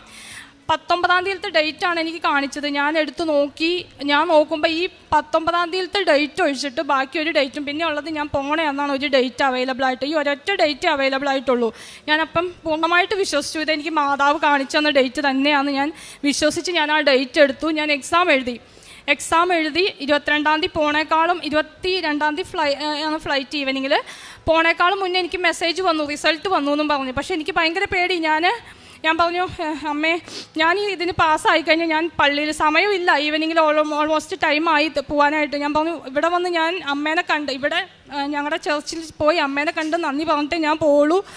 ഞാൻ പോയി റിസൾട്ട് തുറന്ന് വീട്ടിൽ വെച്ച് തന്നെ റിസൾട്ട് ഓപ്പൺ ആക്കി നോക്കുമ്പം 65 ആണ് എനിക്ക് ശരിക്കും PTക്ക് സ്പീക്കിങ്ങിന് വേണ്ടത്. എനിക്ക് ഇതുവരെ 8 പ്രാവശ്യം എഴുതിയിട്ടും എനിക്ക് കിട്ടിയിട്ടില്ല 65.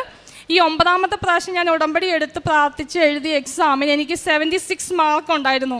അത് ബാക്കി 4 മൊഡ്യൂളിൽ ഏറ്റവും കൂടുതൽ സ്പീക്കിങ്ങിനായിരുന്നു. അങ്ങനെ അമ്മ മാതാവ് എന്നെ സഹായിച്ചു ഈ കാര്യത്തിലും. അത് കഴിഞ്ഞിട്ട് പിന്നെ ജോബ് ഓസ്ട്രേലിയയിൽ ഇപ്പോൾ ഭയങ്കര ടൈറ്റാണ്. നമ്മൾ എത്ര അപ്ലൈ ചെയ്താലും കിട്ടില്ല. ഞാൻ ഒരുപാട് അപ്ലൈ ചെയ്തു, എന്തെയ്താ കിട്ടുന്നില്ലായിരുന്നു. അതിൻ്റെ ഇടയ്ക്ക് ഒരു ജോബ് ഇൻ്റർവ്യൂ കിട്ടി. ഞാൻ അത് അറ്റൻഡ് ചെയ്തു, എനിക്കത് പാസ്സായി. അപ്പം ഞാൻ പെട്ടെന്ന് ഈ UAE നിന്ന ഹോസ്പിറ്റലിൽ എനിക്ക് ഇച്ചിരി ബുദ്ധിമുട്ടായിരുന്നു അവിടെ വർക്ക് ചെയ്യാൻ. അപ്പം എനിക്കിത് കിട്ടിയില്ലോ എന്നുള്ള സന്തോഷത്തിൽ ഞാൻ റിസൈൻ കൊടുത്തു.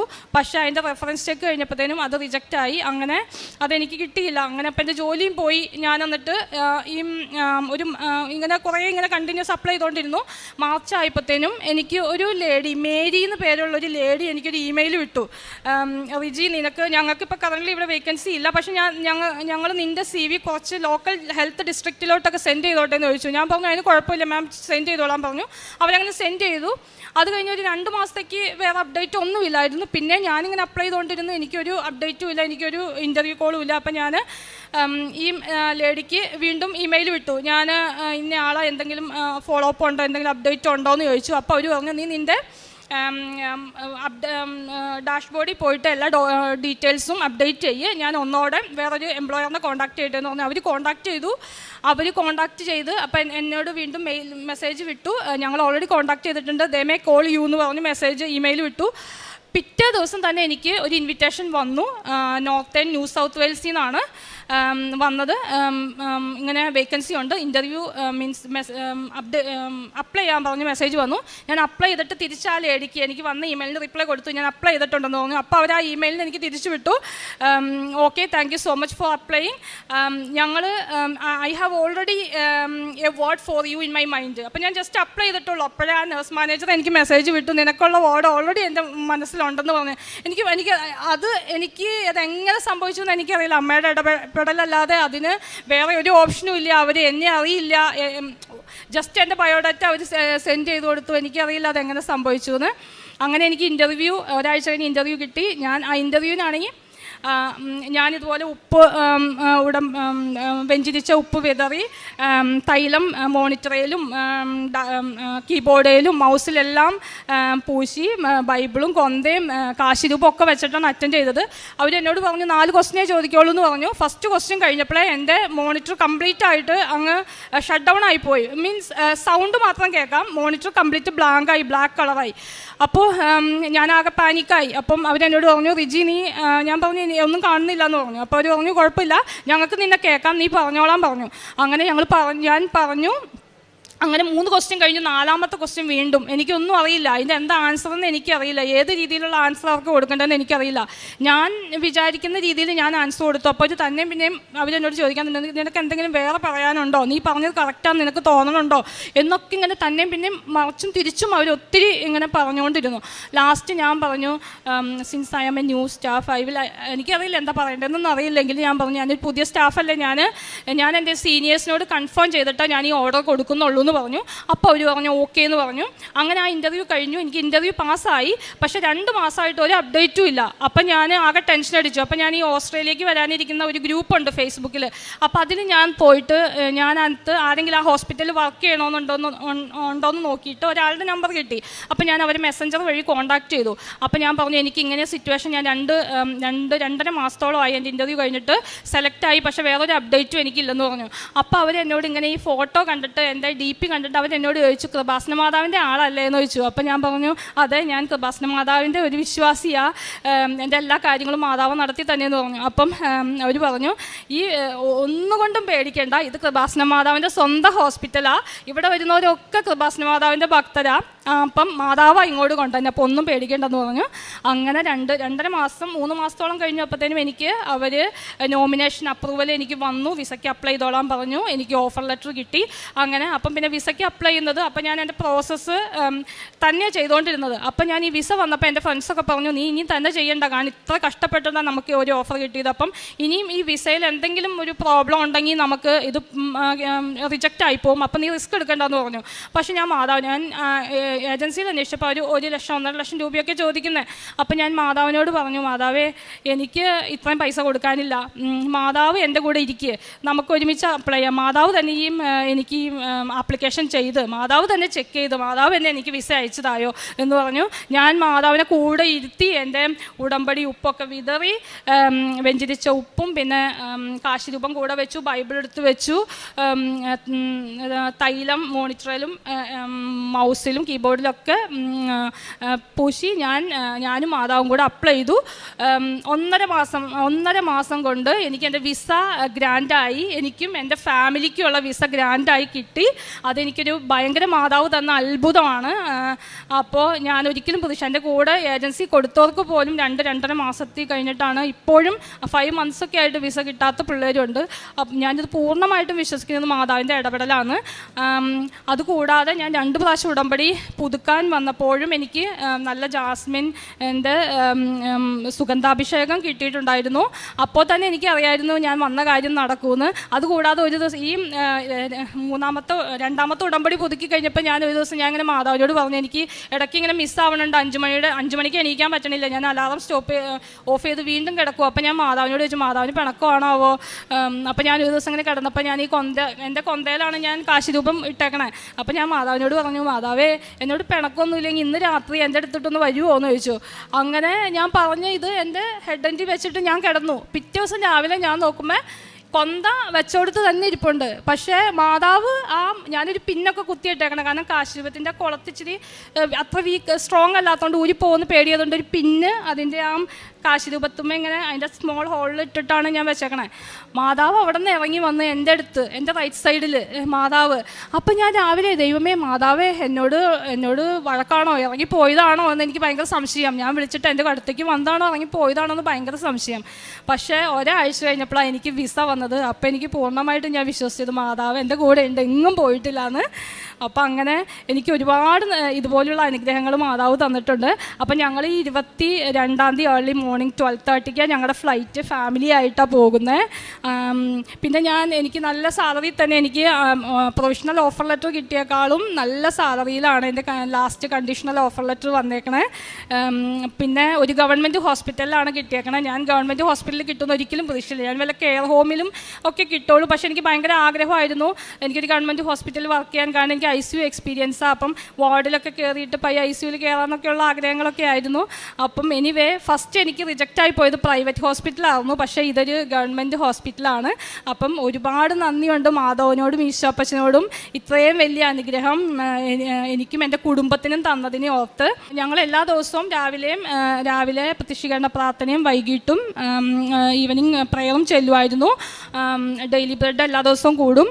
പിന്നെ പിള്ളേർ എന്നും സ്കൂളിൽ പോകുമ്പോൾ ഇവർക്ക് ഞാൻ നേർച്ച വസ്തുക്കളായ ഉപ്പ് കൊടുക്കും, തൈലം പൂശും. അങ്ങനെയൊക്കെയാണ് ഇവരെ വിടുന്നത്. വൈകിട്ട് ഞങ്ങൾ ഒരുമിച്ച് നിന്ന് സന്ധ്യാപ്രാർത്ഥന ചൊല്ലി എല്ലാവരും കുരിശ് വരച്ച് എല്ലാവരുടെ നെറ്റിയിൽ കുരിശ് വരച്ച് കൊടുക്കുമായിരുന്നു. അങ്ങനെ പിന്നെ ഞങ്ങൾ പ്രേക്ഷിത പ്രവർത്തനമായിട്ട് ഞങ്ങൾ ചെയ്യുന്നതെന്ന് വെച്ച് കഴിഞ്ഞാൽ ഇവിടുന്ന് കിട്ടുന്ന പത്രം ഞാൻ ചെല്ലുമ്പോൾ ലേറ്റ് ആയിട്ടില്ല എന്നുണ്ടെങ്കിൽ അന്ന് തന്നെ കുറേ പത്രം കൊടുക്കും. ബാക്കിത്തെ പത്രം പിറ്റേ ദിവസം തന്നെ ഞാൻ കൊടുക്കും. അതുപോലെ ഞങ്ങളിപ്പോൾ എവിടെയെങ്കിലും പള്ളിയിലൊക്കെ പോവുകയാണെങ്കിൽ അവിടെയൊക്കെ ഇങ്ങനെ മാതാവിൻ്റെ പത്രം ഇരിക്കണമെന്നുണ്ടെങ്കിൽ ഞാൻ അത് എടുത്തുകൊണ്ട് പോകും. അങ്ങനെ പല പള്ളികളിൽ നിന്നും ഞാൻ എടുത്തുകൊണ്ട് വന്ന് ഞാൻ ഓരോരുത്തരുടെ കൈകളിൽ ഏൽപ്പിച്ചിട്ടുണ്ട്. പിന്നെ അതുപോലെ ഒരു ദിവസം ഞാൻ നോക്കുമ്പോൾ ഒരുപാട് വിഷമം തോന്നി. എൻ്റെ മോൾ എപ്പോഴും എവിടെ മാതാവിൻ്റെ പത്രം കണ്ടാലും അവൾ എന്നോട് പറയും, അമ്മയുടെ കൃപാസനം പത്രം എന്നും പറഞ്ഞുകൊണ്ട് അവളെന്നെ കാണിച്ചു തരും. ഞാൻ കണ്ടില്ലെങ്കിൽ അവളെന്നെ കാണിച്ചു തരും. അപ്പോൾ ഞാനത് എടുത്തുകൊണ്ട് പോയി ഇങ്ങനെ അർഹതപ്പെട്ട കരങ്ങളിൽ കൊടുക്കുമായിരുന്നു. അപ്പോൾ ഞാൻ ഒരു ദിവസം ഇതുപോലെ ഞങ്ങളിങ്ങനെ പള്ളിയുടെ ഫ്രണ്ടിൽ നിന്നും കിട്ടി ഒരു ടേബിൾ അവിടെ ഇട്ടിട്ടുണ്ട്, അവിടെ കുറേ പത്രം ഇരിക്കണ്ടായിരുന്നു. അത് ഞങ്ങൾ എടുത്തു. അപ്പോൾ പിന്നെ എൻ്റെ മദറും മരിച്ചിട്ടുണ്ട്. അപ്പം സിമിത്തേരി പോയി എന്നാൽ അവരെ ഒന്ന് കാണാമെന്ന് വിചാരിച്ച് അങ്ങോട്ട് ചെന്ന് കഴിഞ്ഞപ്പോൾ അവിടെ നിലത്തിട്ട് ചവിട്ടിയിട്ടേക്കുക മാതാവിൻ്റെ പത്രം. അപ്പോഴത്തേനും കുഞ്ഞ് തന്നെ കണ്ടത്. പിന്നെ പെട്ടെന്ന് ഞങ്ങൾ എടുത്ത് പൊടിയൊക്കെ കളഞ്ഞ് തുടച്ച് ഞങ്ങൾ അത് അർഹതപ്പെട്ട കരങ്ങളിലോട്ട് കൊടുത്തു. അങ്ങനെ പ്രേക്ഷിത പ്രവർത്തനം ഞാനത് ചെയ്യുന്നുണ്ട്. പിന്നെ കാരുണ്യ പ്രവൃത്തിയായിട്ട് ഞങ്ങൾ ഞങ്ങൾ അപ്രോച്ച് ചെയ്യുന്ന എല്ലാവർക്കും ഞങ്ങൾ കഴിയുന്ന പോലെ ധനസഹായം കൊടുക്കാറുണ്ട്. പിന്നെ വെക്കേഷനൊക്കെ ഞാൻ നാട്ടിൽ വരുമ്പോൾ ഹസ്ബൻഡിൻ്റെ നിന്ന് കുറച്ച് പൈസ മേടിച്ചിട്ട് ഞാൻ കുറച്ച് ചിലവാക്കാറുള്ളൂ. ഞാൻ ഏതെങ്കിലും പാവപ്പെട്ടവർക്ക് രോഗികളെയൊക്കെ സന്ദർശിക്കുമ്പോൾ ഞാൻ ആ പൈസ കൊണ്ടു കൊടുക്കും. പിന്നെ മെഡിക്കൽ കോളേജിൽ ഞങ്ങളുടെ കുടുംബ യൂണിറ്റിൽ നിന്ന് തന്നെ ഒരു അറേഞ്ച്മെൻ്റായിട്ട് ഞങ്ങൾ പൊതിച്ചോറ് കൊടുക്കുന്നുണ്ട്. അതിൽ ഞാൻ കോൺട്രിബ്യൂട്ട് ചെയ്യും. അങ്ങനെ പാവപ്പെട്ടവർക്കൊക്കെ ഞങ്ങളിപ്പോൾ വീട്ടിലായാലും പാവപ്പെട്ട മനുഷ്യരൊക്കെ എന്തെങ്കിലും കൊണ്ടൊക്കെ വന്നു കഴിഞ്ഞാൽ ചിലപ്പോഴൊക്കെ ആവശ്യമില്ലാത്തതാണെങ്കിലും മേടിക്കും. അവർക്ക് സഹായം ആവട്ടെ, അവർ വെയിൽ കൊണ്ടൊക്കെ നടക്കുന്നതല്ലേന്ന്. പിന്നെ വീടിൻ്റെ അടുത്തുള്ളവർക്കും നെയ്ബേഴ്സും വീടിൻ്റെ അടുത്തൊരു അമ്മച്ചിയുണ്ട്, അമ്മച്ചീനെ എപ്പോഴും എല്ലാ കാര്യത്തിലും ഞാൻ സഹായിക്കും. അങ്ങനെ ഉള്ള കാര്യപ്രവൃത്തികളാണ് ഞങ്ങൾ ചെയ്യണേ. ഇത്രയും വലിയ കാര്യങ്ങൾ എനിക്കും ഞാൻ എൻ്റെ കുടുംബത്തിനും തന്നതിന് ഒത്ത് 1000 നന്ദി അമ്മയ്ക്കും ഈശോപ്പച്ചനും പറഞ്ഞുകൊണ്ട് ഞാൻ നിർത്തുക. Thank you. സങ്കീർത്തനങ്ങൾ 107 13 മുതൽ 16 വരെ തിരുവചനങ്ങൾ. തങ്ങളുടെ കഷ്ടതയിൽ അവർ കർത്താവിനോട് നിലവിളിച്ചപേക്ഷിച്ചു. അവിടുന്ന് അവരെ ഞെരുക്കങ്ങളിൽ നിന്ന് രക്ഷിച്ചു. അന്ധകാരത്തിൽ നിന്നും മരണത്തിൻ്റെ നിഴലിൽ നിന്നും അവിടുന്ന് അവരെ പുറത്തു കൊണ്ടുവന്നു. അവരുടെ ബന്ധനങ്ങൾ പൊട്ടിച്ചിറഞ്ഞു. അവർ കർത്താവിന് അവിടുത്തെ കാരുണ്യത്തെ പ്രതിയും മനുഷ്യമക്കൾക്കായി അവിടുന്ന് ചെയ്ത അത്ഭുതങ്ങളെ പ്രതിയും നന്ദി പറയട്ടെ. എന്തെന്നാൽ അവിടുന്ന് പിച്ചളവാതിലുകൾ തകർക്കുന്നു, ഇരുമ്പോടാമ്പലുകളെ ഒടിക്കുന്നു.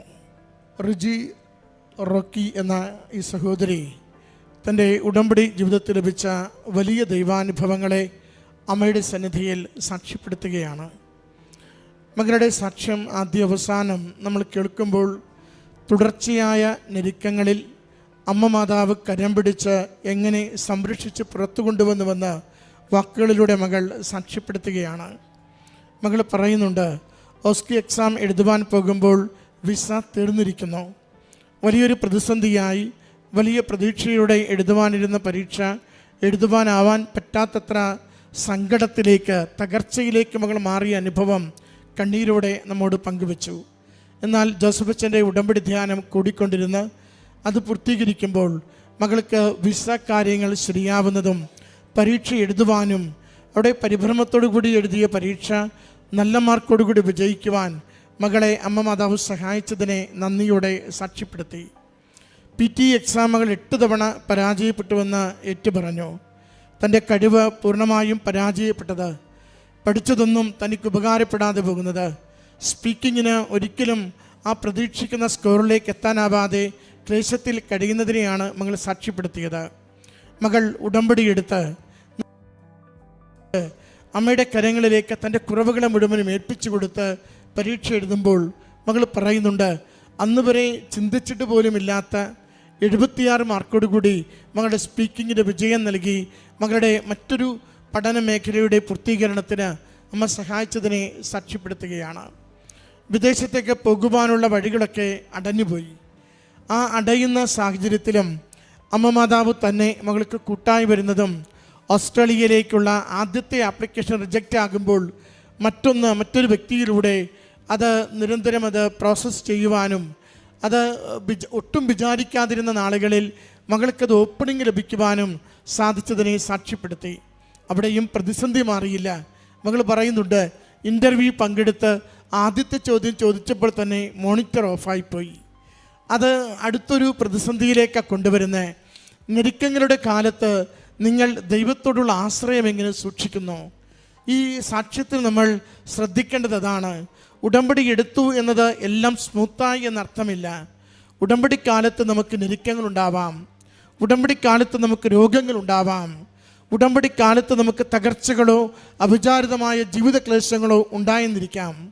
ഈ ജീവിതത്തിൻ്റെ നമ്മൾ ആഗ്രഹിക്കാത്ത, ഒരുപക്ഷെ നന്നായി ജീവിച്ചിട്ട് എന്തേ ഇത്ര സങ്കടമെന്ന് നാം തന്നെ തമ്പുരാനോട് ചോദിച്ചു പോകുന്ന ഈ ക്ലേശകാലത്ത് നമ്മളെങ്ങനെ ദൈവത്തോടുള്ള വിശ്വസ്തതയും അവനിൽ ആശ്രയിച്ചുള്ള ജീവിതവും പ്രത്യാശയോടെ നയിക്കുന്നു എന്നതാണ് പ്രധാനപ്പെട്ടത്. ദൈവം ഉരച്ചു നോക്കുമ്പോൾ അവൻ ആഗ്രഹിക്കുന്ന വിധത്തിൽ അടിയുറപ്പോടെ നിൽക്കുന്നൊരു ജീവിതം നമുക്കുണ്ടോ? അതോ ആളിക്കത്തുന്ന പതിര് പോലെ നാം ഇങ്ങനെ വിശ്വാസത്തിൽ നിൽക്കുകയും ഒരു ക്ലേശമുണ്ടാകുമ്പോൾ ഉലഞ്ഞുടയുകയും ചെയ്യുന്നവരായി പോകുന്നവരാണോ? ഉടമ്പടിയിൽ എപ്പോഴും പരിശോധിക്കുന്നത് വിശ്വാസത്തിൻ്റെ ആസ്തിയും വിശ്വസ്തതയുടെ ബലവുമാണ്. എത്ര കണ്ട് നിനക്ക് വിശ്വസ്തതയോടുകൂടി ജീവിതത്തിൻ്റെ ഏതു വൈപരീത്യ അനുഭവങ്ങളിലും നിലനിൽക്കുവാൻ സാധിക്കുന്നുവെന്ന് മകൾ പറയുന്നുണ്ട്. ആ ഇൻ്റർവ്യൂ മോണിറ്റർ മുഴുവനും ഡാർക്കാകുമ്പോൾ അപ്പുറത്തിരിക്കുന്നവർ പറയുന്നുണ്ട്, നിൻ്റെ സ്വരം കേൾക്കാം, നീ സംസാരിച്ചോളൂവെന്ന്. അതൊരു പ്രതീക്ഷയായി സംസാരിക്കുമ്പോൾ നാലാമത്തെ ചോദ്യം വന്നിട്ട് ഉത്തരമൊന്നുമില്ല. 4 ചോദ്യങ്ങളേ ഉള്ളൂ. 4ാമത്തെ ചോദ്യത്തിന് ഉത്തരമൊന്നുമില്ല. സാധാരണ ഏതൊരു ഇൻ്റർവ്യൂവിലും അവസാനം പറയുന്നതാണ് നമ്മുടെ പെർഫോമൻസിന് എപ്പോഴും മെറിറ്റായി തീരുന്നത്. മകൾക്ക് പറയുവാൻ ഉത്തരമില്ലാതെ നമ്പായി പോകുമ്പോൾ മകൾക്ക് അമ്മ മാതാവ് കൊടുത്ത ഒരു ഉത്തരമാണ്, ഞാൻ പുതിയതല്ലേ, കൂടെയുള്ളവരോട് ചോദിച്ച് ഞാൻ ചെയ്തോളാം. ഇതൊരു ഉത്തരമല്ല, അതൊരു എക്സ്ക്യൂസാണ്. ആ എക്സ്ക്യൂസ് പോലും മകൾക്ക് ഉത്തരമായി തീരുകയും മകൾക്ക് വിസ അനുവദിക്കുകയും ആദ്യം പ്രൈവറ്റ് ആശുപത്രി നിഷേധിച്ചത് ഗവൺമെൻറ് സർവീസിലേക്ക് മകൾക്ക് ജോലിക്ക് അനുകൂലമായി കാര്യങ്ങൾ മാറ്റപ്പെടുകയും ചെയ്യുന്നുവെന്ന്. പ്രിയമുള്ളവരെ, ഉടമ്പടി എപ്പോഴും നമ്മളെ ക്ലേശകാലത്തിലൂടെ കടത്തിക്കൊണ്ടു പോകുമ്പോൾ വലിയൊരു അനുഗ്രഹത്തിന് വേണ്ടി നമ്മളെ ഒരുക്കുകയാണെന്ന് എപ്പോഴും ചിന്തയുണ്ടാവണം.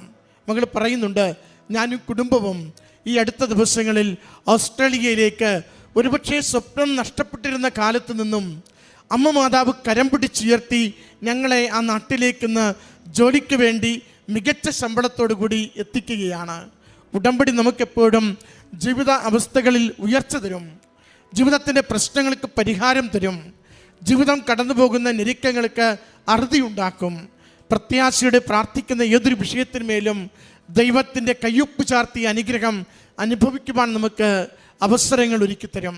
മകൾ പറയുന്നുണ്ട്, എനിക്ക് നേട്ടങ്ങൾ കിട്ടിയത് കൊണ്ട് മാത്രമല്ല അമ്മയുടെ സന്നിധിയിൽ നന്ദിയോടെ നിൽക്കുന്നത്, അമ്മയുടെ സുഗന്ധാഭിഷേകത്തിൽ അമ്മ എനിക്ക് സാന്നിധ്യം അറിയിച്ചതുകൊണ്ട്, അമ്മയെ ആഗ്രഹിച്ച് ജീവിച്ച നാളുകളിൽ അമ്മ എൻ്റെ കൂടെ നിന്ന് ഞാൻ കൂടെയുണ്ട്, ഭയപ്പെടേണ്ടെന്ന് എന്നെ ഓർമ്മിപ്പിച്ചതുകൊണ്ട്, അമ്മയുടെ സാന്നിധ്യം അനുഭവിച്ചും ഈശോയുടെ അനുഗ്രഹം പ്രാപിച്ചും ഈ ജീവിതത്തെ കൂടുതൽ മെച്ചപ്പെടുത്തുവാൻ അമ്മ സഹായിച്ചതിനാണ് എൻ്റെ ഉടമ്പടി എനിക്ക് അനുഗ്രഹമായി എന്ന് പറയുവാൻ കാരണം. പ്രിയമുള്ളവരെ, നമ്മുടെ ജീവിതങ്ങളെ ഒന്ന് പരിശോധിക്കണം. ഇപ്പോൾ ക്ലേശവും ദുഃഖവും ഞെരുക്കവും മാത്രമേ ഉള്ളുവെങ്കിൽ ഉടമ്പടി നമുക്ക് നഷ്ടമായെന്നല്ല, ഉടമ്പടിയിൽ നമ്മളെ ഉരുക്കുന്നുവെന്നാണ് അതിൻ്റെ അർത്ഥം. ഉരുകിത്തീരുമ്പോൾ ശുദ്ധീകരിച്ച് നമ്മുടെ ജീവിതത്തെ അവിടുന്ന് ഉയർത്തുക തന്നെ ചെയ്യും, അനുഗ്രഹിക്കുക തന്നെ ചെയ്യും. അതിനുവേണ്ടി പ്രത്യാശയോടെ വിശ്വസ്തതയുള്ള ജീവിതം കൊടുത്ത് നിരന്തരം നമുക്ക് പ്രാർത്ഥിക്കാം. ഒരിക്കലും ദൈവം കണ്ണടച്ചിരിക്കില്ല, ഒരിക്കലും അമ്മ മാതാവ് കരം വിട്ട് കളയില്ല. നമ്മൾ അമ്മയുടെ കരുതൽ ആഗ്രഹിക്കുന്നുവെങ്കിൽ അമ്മ ചേർത്ത് പിടിച്ച് തിരുക്കുമാരൻ്റെ അനുഗ്രഹം നമ്മുടെ ജീവിത വിഷയങ്ങൾക്ക് മേൽ നൽകിക്കൊണ്ടിരിക്കും.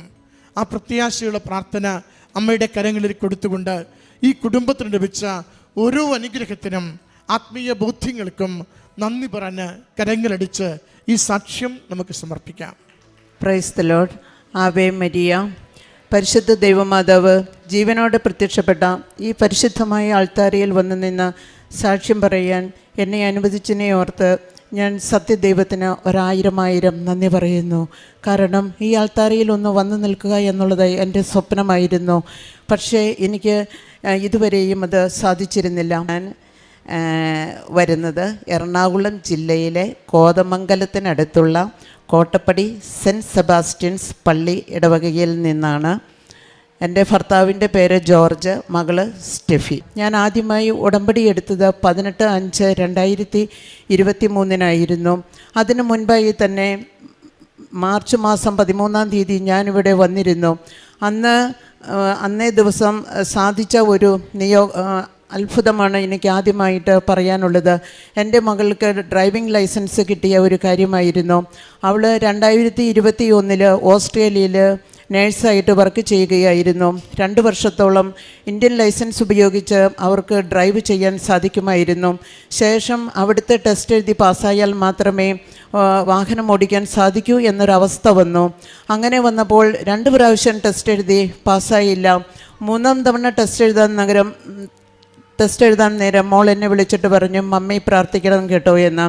അപ്പോൾ ഞാൻ പറഞ്ഞു കൊടുത്തു, ലൂക്ക 18:27 മനുഷ്യന് അസാധ്യമായത് ദൈവത്തിന് സാധ്യമാണ് എന്ന് പറഞ്ഞ് നീ പ്രാർത്ഥിക്കുക, നിനക്ക് കിട്ടിക്കോളും. ഞാൻ ഇന്നേ ദിവസം കൃപാസനത്തിൽ വരുന്നുണ്ട്. അപ്പോൾ ഞാൻ പ്രാർത്ഥിച്ച് ഉടമ്പടി എടുത്ത് സാക്ഷ്യം പറഞ്ഞുകൊള്ളാം എന്ന് നേരുന്നുണ്ട് എന്നും പറഞ്ഞിരുന്നു.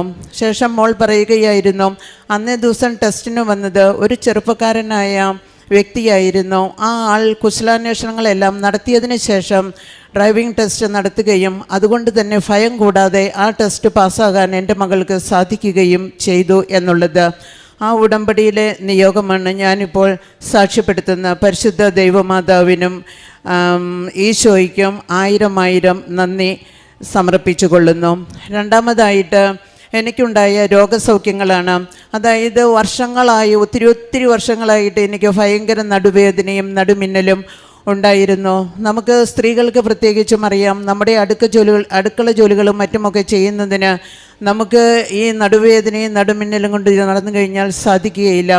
ഞാൻ പിറ്റേ ദിവസത്തെ പ്രാരംഭ ജോലികൾ, അതായത് രാവിലത്തെ ജോലികൾ ചെയ്യുന്നതിനായിട്ട് എൻ്റെ വീട്ടിലെ പാത്രങ്ങൾ, തട്ടിന് താഴെ ഇരിക്കുന്ന പാത്രങ്ങളെല്ലാം മുകളിൽ കയറ്റി വെച്ചിട്ടായിരുന്നു രാവിലെ എൻ്റെ ജോലികൾ തുടങ്ങിയിരുന്നത്. ഞാൻ അമ്മയോട് പ്രാർത്ഥിച്ചു, അമ്മേ ഞാനിവിടെ വരുന്നു, ഉടമ്പടി എടുത്തുകൊള്ളാം, എനിക്ക് ഒരു രോഗസൗഖ്യം നൽകി അത്യാവശ്യമായി എനിക്ക് ചെയ്യേണ്ട കാര്യങ്ങൾ ചെയ്യാനുള്ള കഴിവ് നൽകണമേ എന്ന്. ഞാൻ ഞങ്ങളുടെ ഹെൽത്ത് ഡിപ്പാർട്ട്മെൻറ്റിലായിരുന്നു വർക്ക് ചെയ്തുകൊണ്ടിരുന്നത്. ഇടയ്ക്കിടയ്ക്ക് ഡോക്ടർമാരെ കാണും, അവരൊരു ഇഞ്ചക്ഷനും ഗുളികയും തരും, അപ്പോഴത്തേക്ക് മാറും, വീണ്ടും ഇത് വരും. അത് ഒരു സ്ഥിരം ശല്യമായി എനിക്കിരിക്കുകയായിരുന്നു.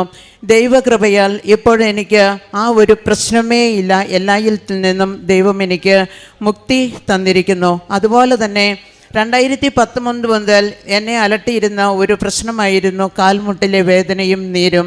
അതിന് ഞാൻ അലോപ്പതി ആയുർവേദ മരുന്നുകളെല്ലാം തന്നെ ഉപയോഗിച്ചിരുന്നു. പക്ഷേ എനിക്ക് ശാശ്വതമായ ഒരു പരിഹാരം ഉണ്ടായിരുന്നില്ല.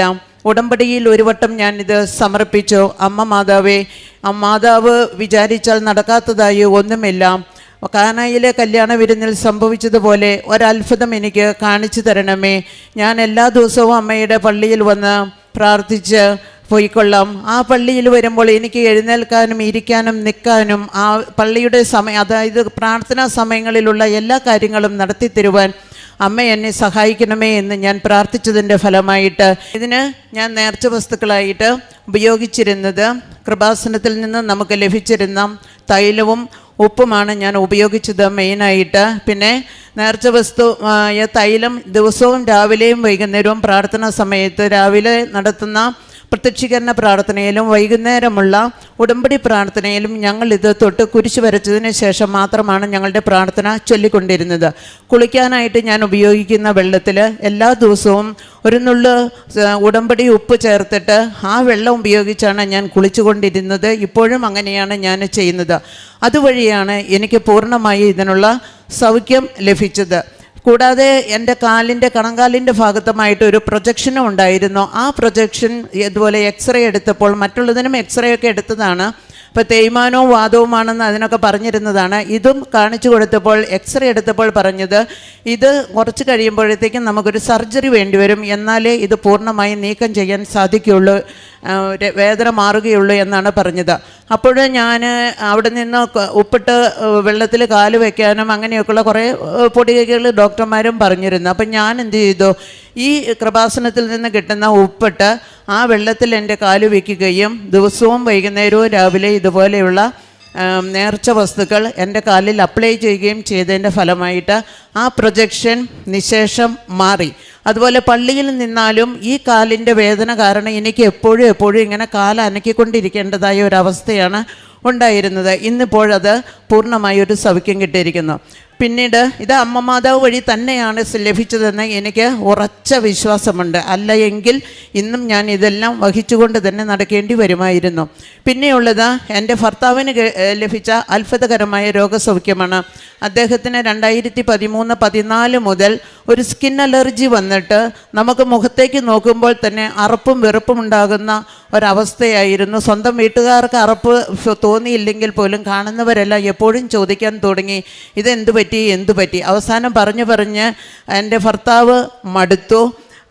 അവസാനം എവിടെയൊക്കെയോ പോയി, പല സ്ഥലങ്ങളിലും പോയി ഈ സ്കിൻ സ്പെഷ്യലിസ്റ്റിനെ കാണുകയും അവിടെ നിന്നെല്ലാം പലവിധ മരുന്നുകൾ നൽകുകയും ചെയ്തെങ്കിലും പൂർണ്ണമായ ഒരു സൗഖ്യം അദ്ദേഹത്തിന് ഉണ്ടായിരുന്നില്ല. ഇവിടെ വന്ന് ഞാനത് ഉടമ്പടിയിൽ വെച്ച് പ്രാർത്ഥിച്ചതിൻ്റെ ഫലമായിട്ട് പൂർണ്ണമായ ഒരു സൗഖ്യം 1 വർഷം കഴിഞ്ഞപ്പോഴേക്കും അദ്ദേഹത്തിന് ലഭിച്ചിരുന്നു. പിന്നെ കുറച്ച് നാൾ കഴിഞ്ഞ് ഞങ്ങൾ ഈ സാക്ഷ്യമൊന്നും പറയാനായിട്ട് വരാൻ ഞങ്ങൾക്ക് പറ്റിയില്ല. ഞങ്ങൾ വിദേശത്തേക്കൊരു മോളുടെ അടുത്തേക്ക് ഒരു യാത്ര പോയി. അവിടെ ചെന്ന് കഴിഞ്ഞപ്പോഴത്തേക്കും കുറച്ച് നാൾ കഴിഞ്ഞപ്പോൾ വീണ്ടും ഇത് പ്രത്യക്ഷപ്പെടാനായിട്ട് തുടങ്ങി. അപ്പോൾ എനിക്ക് പേടിയായി, ഇനി എന്ത് ചെയ്യും, ഇവിടെ നിന്ന് പെട്ടെന്ന് നാട്ടിലേക്ക് പോകാനോ വേറെ മരുന്നിനോ ഒന്നും വശമില്ലല്ലോ എന്ന് വിചാരിച്ചിട്ട് ഞങ്ങൾ കൊണ്ടുപോയ ഉടമ്പടി വസ്തുക്കൾ ഉപയോഗിക്കുകയും എല്ലാ ദിവസവും തലയിൽ കൈവച്ച് വിശ്വാസ പ്രമാണം ചൊല്ലി പ്രാർത്ഥിക്കുകയും ചെയ്തതിൻ്റെ ഫലമായിട്ട് അവിടെ അത് മാറി. അപ്പോഴാണ് ഞാൻ പ്രത്യേകമായിട്ട് നേർന്നത്, എൻ്റെ ഭർത്താവിനെ ഇവിടെ കൊണ്ടുവന്ന് ഞാൻ സാക്ഷ്യം പറഞ്ഞുകൊള്ളാമെന്ന്. അതിനു മുമ്പ് ഞാൻ സാക്ഷ്യം പറഞ്ഞുകൊള്ളാമെന്ന് മാത്രമേ നേർന്നിരുന്നുള്ളൂ, ഭർത്താവിനെ കൊണ്ടുവരാമെന്ന് ഞാൻ പറഞ്ഞിരുന്നില്ല. പക്ഷേ നിർഭാഗ്യവശാൽ ഇത്രയും കാലമായിട്ടും എനിക്ക് ഭർത്താവിനെ കൊണ്ടുവന്ന് സാക്ഷ്യം പറയാനായിട്ട് സാധിച്ചിരുന്നില്ല. ഇപ്പോൾ അവിചാരിതമായിട്ട് എൻ്റെ മകൾ വരികയും എനിക്ക് ഈ 2 സാക്ഷ്യങ്ങൾ പറയാൻ സാധിക്കുകയും ചെയ്തത് അമ്മയുടെ അത്ഭുതകരമായ ഇടപെടലാണെന്ന് ഞാൻ ഉറച്ചു വിശ്വസിക്കുന്നു. പ്രേക്ഷിത പ്രവർത്തനമായിട്ട് ഞാൻ എല്ലാ മാസവും ഇവിടെ വരികയും 2 കെട്ട് പത്രം വാങ്ങി, അതിൽ കൂടുതൽ വാങ്ങണമെന്നുണ്ട് എങ്കിലും 2 കെട്ടാണ് ഞാൻ സ്ഥിരമായി ഇവിടുന്ന് വാങ്ങിക്കൊണ്ട് പോയിരുന്നത്. ആദ്യമൊക്കെ ഞങ്ങൾ തൊട്ടടുത്ത വീടുകളിലൊക്കെ ആയിരുന്നു ഇത് കൊടുത്തിരുന്നിരുന്നത്. ശേഷം ഞാൻ ഇവിടെ നിന്ന് പോകുമ്പോൾ വഴിയിലിറങ്ങിയിട്ട് ബസ് സ്റ്റാൻഡിലും സ്കൂൾ കുട്ടികൾക്കും അതുപോലുള്ളവർക്കും അപ്പോൾ പല സ്ഥലത്തേക്ക് ഈ പത്രം എത്തുമല്ലോ എന്ന് കരുതി എൻ്റെ സാക്ഷ്യങ്ങൾ പറഞ്ഞുകൊണ്ട് തന്നെ ഞാൻ ഈ പത്രം കൊടുക്കാറുണ്ടായിരുന്നു. പിന്നെ ഇവിടെ നിന്ന് കിട്ടുന്ന നേർച്ച വസ്തുക്കളായ കൃപാസനത്തിലെ കാശുരൂപവും അതുപോലെ തന്നെ ഉപ്പും തേനും പലർക്കും വിശ്വാസത്തിൻ്റെ ഒരു പ്രഖ്യാപനം പറഞ്ഞുകൊണ്ട് തന്നെ കൊടുക്കാൻ ഞാൻ ശ്രമിക്കാറുണ്ട്. അതുപോലെ തന്നെ എവിടെയെങ്കിലും നമുക്കൊരു 4 ആൾ കൂടുന്നിടത്ത് ചർച്ച ചെയ്ത് വരുമ്പോഴത്തേക്കും കൃപാസനത്തിൻ്റെ മാതാവും അവിടുത്തെ അത്ഭുതങ്ങളെക്കുറിച്ച് പറയാനായിട്ട് ഞാൻ സമയം കണ്ടെത്താറുണ്ട്. 1 വാക്കോ 2 വാക്കോ എങ്കിലും പറഞ്ഞിട്ടാണ് ആ ഒരു കൂടിച്ചേരലിൽ നിന്ന് ഞാൻ പിന്മാറാറുള്ളൂ. ചിലരൊക്കെ അതിനോടൊരു വിയോജിപ്പുമൊക്കെ ഉള്ളവരുണ്ട്, അത് നമുക്കറിയാമല്ലോ, അതങ്ങനെ തന്നെ കാണും. പിന്നെ കാരുണ്യ പ്രവൃത്തിയായിട്ട് പൊതിച്ചോറ് കൊടുക്കാറുണ്ട്. ഞങ്ങളുടെ പള്ളിയിൽ മറ്റേ ജൂബിലി വർഷത്തോടനുബന്ധിച്ചുണ്ടായിരുന്നപ്പോൾ എല്ലാ ആഴ്ചയിലും മാക്സിമം പൊതിച്ചോറുകൾ കൊടുക്കുമായിരുന്നു. ശേഷം ഇപ്പോഴും അത് തുടർന്നു കൊണ്ടിരിക്കുന്നു. പിന്നെ അനാഥാലയങ്ങൾ, ഓൾഡ് ഏജ് ഹോം, അതുപോലെ മെൻ്റൽ റീഹാബിലിറ്റേഷൻ സെൻറ്റർ ഇവയൊക്കെ സന്ദർശിച്ച് അവിടേക്ക് ആവശ്യമുള്ളതായ സാധനങ്ങൾ ഞങ്ങൾ എത്തിച്ചു കൊടുക്കുകയും ചെയ്യുന്നു. അതുപോലെ ആത്മീയമായിട്ട് വളരുവാനായിട്ട് എല്ലാ ദിവസവും പള്ളിയിൽ പോകാൻ സാധിക്കുന്നു. പണ്ടൊന്നും അങ്ങനെ പള്ളിയിലൊന്നും പോകുന്നില്ലായിരുന്നു, ശനി ഞായർ മാത്രം പള്ളിയിൽ പോകുന്ന ഒരു ക്രിസ്ത്യാനിയായിരുന്നു ഞാൻ. എങ്കിൽ ഇപ്പോൾ സമയമുണ്ടാക്കി എല്ലാ ദിവസവും രാവിലെ പള്ളിയിൽ പോകാൻ ശ്രമിക്കുന്നു. അച്ഛൻ്റെ യൂട്യൂബിലെ ധ്യാനം എല്ലാ ചൊവ്വാഴ്ചയും ഞങ്ങൾ പങ്കെടുക്കുന്നുണ്ട്. അതുപോലെ തന്നെ അവർ ഡെയിലി ബ്രെഡ് കാണുകയും അത് ഷെയർ ചെയ്യുകയും ചെയ്യാനായിട്ട് സമയം കണ്ടെത്തുന്നുണ്ട്. എത്രയും അധികം അനുഗ്രഹങ്ങൾ എനിക്ക് നൽകിയ അമ്മ മാതാവിന് 1000 നന്ദിയും സ്തോത്രവും സമർപ്പിക്കുന്നു. സങ്കീർത്തനങ്ങൾ 145, 18, 19 തിരുവചനങ്ങൾ. തന്നെ വിളിച്ചപേക്ഷിക്കുന്നവർക്ക്, ഹൃദയ പരമാർത്ഥതയോടെ വിളിച്ചപേക്ഷിക്കുന്നവർക്ക് കർത്താവ് സമീപസ്ഥനാണ്. തൻ്റെ ഭക്തന്മാരുടെ ആഗ്രഹം അവിടുന്ന് സഫലമാക്കുന്നു. അവിടുന്ന് അവരുടെ നിലവിളി കേട്ട് അവരെ രക്ഷിക്കുന്നു. ആൻസി ജോർജ് എന്ന ഈ സഹോദരി ജീവിത പങ്കാളിയോടും മകളോടും ചേർന്ന് കുടുംബത്തിൽ ഓരോരുത്തർക്ക് ലഭിച്ച മരിയൻ ഉടമ്പടി ദൈവാനുഭവങ്ങളെ നന്ദിയോടെ ഈ അൾത്താരയിൽ സാക്ഷ്യപ്പെടുത്തുകയാണ്. സഹോദരി ആദ്യം പങ്കുവച്ചത് മകളുടെ വിദേശത്തുള്ള ഡ്രൈവിംഗ് ടെസ്റ്റുമായി ബന്ധപ്പെട്ട ലൈസൻസ് കിട്ടുന്നതിന് വേണ്ടിയാണ്.